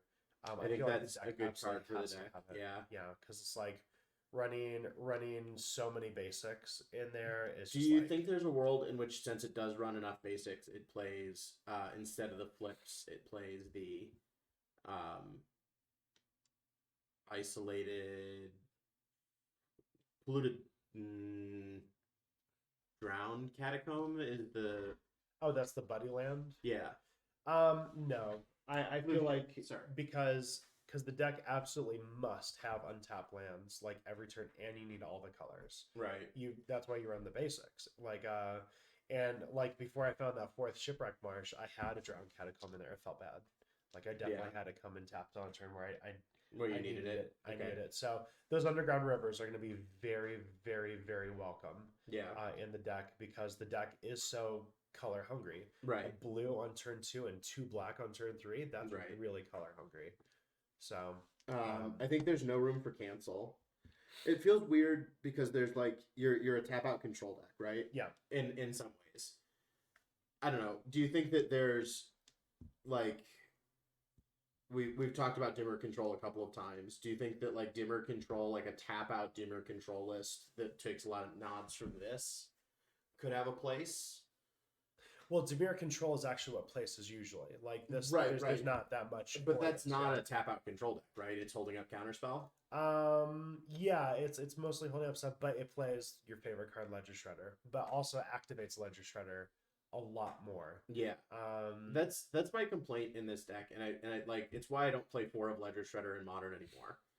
Is that it's just like it's just sometimes it feels so clunky. Sometimes you just never get to do it. Like I think and part of this is like me being bad, right? But like when I was piloting the deck, you triggered my Ledger Shredder, I didn't. Yeah. Which like, hey, your opponent triggering your Ledger Shredder, there's like it's additional part of the value of the card, right? Yeah. That's not like hidden text. I don't know. Okay, so overall, where are you at overall with the deck? I think it's good. I think I think it not having I think that my concern, and I know I've said this a couple of times, is how does it do against mono green? And if the answer is that it's like 70-30 even, I think it's viable to take to a big tournament. Mm-hmm. If, regardless of the answer to that, I think it's totally a viable option for your local tournament, for your local F&M, or even if you want to get into like more serious, I don't know, in Denver anyway, there's like bigger cash midweek tournaments generally. Than F&Ms, but I don't know. I think that's fine. If it's interesting to you, you should play it. If you already have red-black mid-range built and you have a real estate binder, you should see what happens if you just make it blue-black instead for a while. Yeah. It's not going to be for everybody. I didn't particularly enjoy playing it, but I'm a weirdo. I love the shit out of it. I get it. Yeah. Well, and like I don't like playing the black-red deck either. Yeah. I love mid range too. Like yeah. I just like mid range is the archetype I'm not interested in playing. Yeah. I like tempo, I like aggro, I like control, and like mid range. I've just never found a mid range deck that I really vibed with. Yeah, you've obviously sung its praises. You enjoy it. You think it's good. I think it's good. I think that the control matchup is bad. I think the control matchup is worse than you think it is. I think that doesn't matter as much as it used to, because I think that we're going to see blue-white be a shrinking part of the meta. It is. It's all Yeah. the way down to C or D tier now. Yeah. You pay a lot of attention to that tier list stuff. Yeah, and, but like, I'm watching the challenger list too. Like you, Sure. you see, you but watch it. But the relevant question is, how much of the metagame is it? Yeah, it's not much. Yes, and that's the. It's in the low single digits now. Yeah. No, I agree, and I think that's probably correct. I think it needs another piece. I think it's fine. I just think it's like it's not quite there, and I think that it's not quite there, and I think that the same way that the blue-black deck is probably not quite there, and that's fine. Like, if you pay attention, you know that this blue-white pile is what I play. So I'm certainly not going to criticize somebody for playing something that's a little suboptimal. Yeah. Yeah. For me, don't get it if you can't afford it. The deck list is hundreds and hundreds of dollars. It's as expensive as Rakdos Midrange because of those blue-black lands and stuff like that. Get it if you're gonna have fun with it. The deck is a blast. It does feel like it's not like an all-around deck. Like there's definitely like weak points in it. And if we had played Mono Green tonight, I do feel like it would probably would have gotten trashed. I feel like it would struggle. So, yeah, just absolutely just like trash. But I mean, it could have not like But what you would do is you'd put more duress in the sideboard. You would Sure. you would have just try and get their payoffs out. Yeah. I'm blanking on the name, like epic something, like the 2-drop sorcery that exiles a creature. Current mana cost 3 or greater. Someone will figure that out for me. You'd run more of those because that feels really good. Troll. Yeah, well, it hits the troll, hits Cavalier of Thorns. Yeah. It hits like a lot of that really good stuff. The Urtai, I love the Urtai tonight. Yeah, I think the Urtai is really good. Yeah. I think that 2 of is probably the right number. I feel like you don't want to see 3; it's pretty clunky. Yeah. But that one game I won, I had 2 Urtai. So yeah, you don't want to see a third one. Yeah. Which, like, I don't know. And it could be that that's a place where, like, humans build worse deck lists, right? Where it's just correct that it's just that good. Yeah.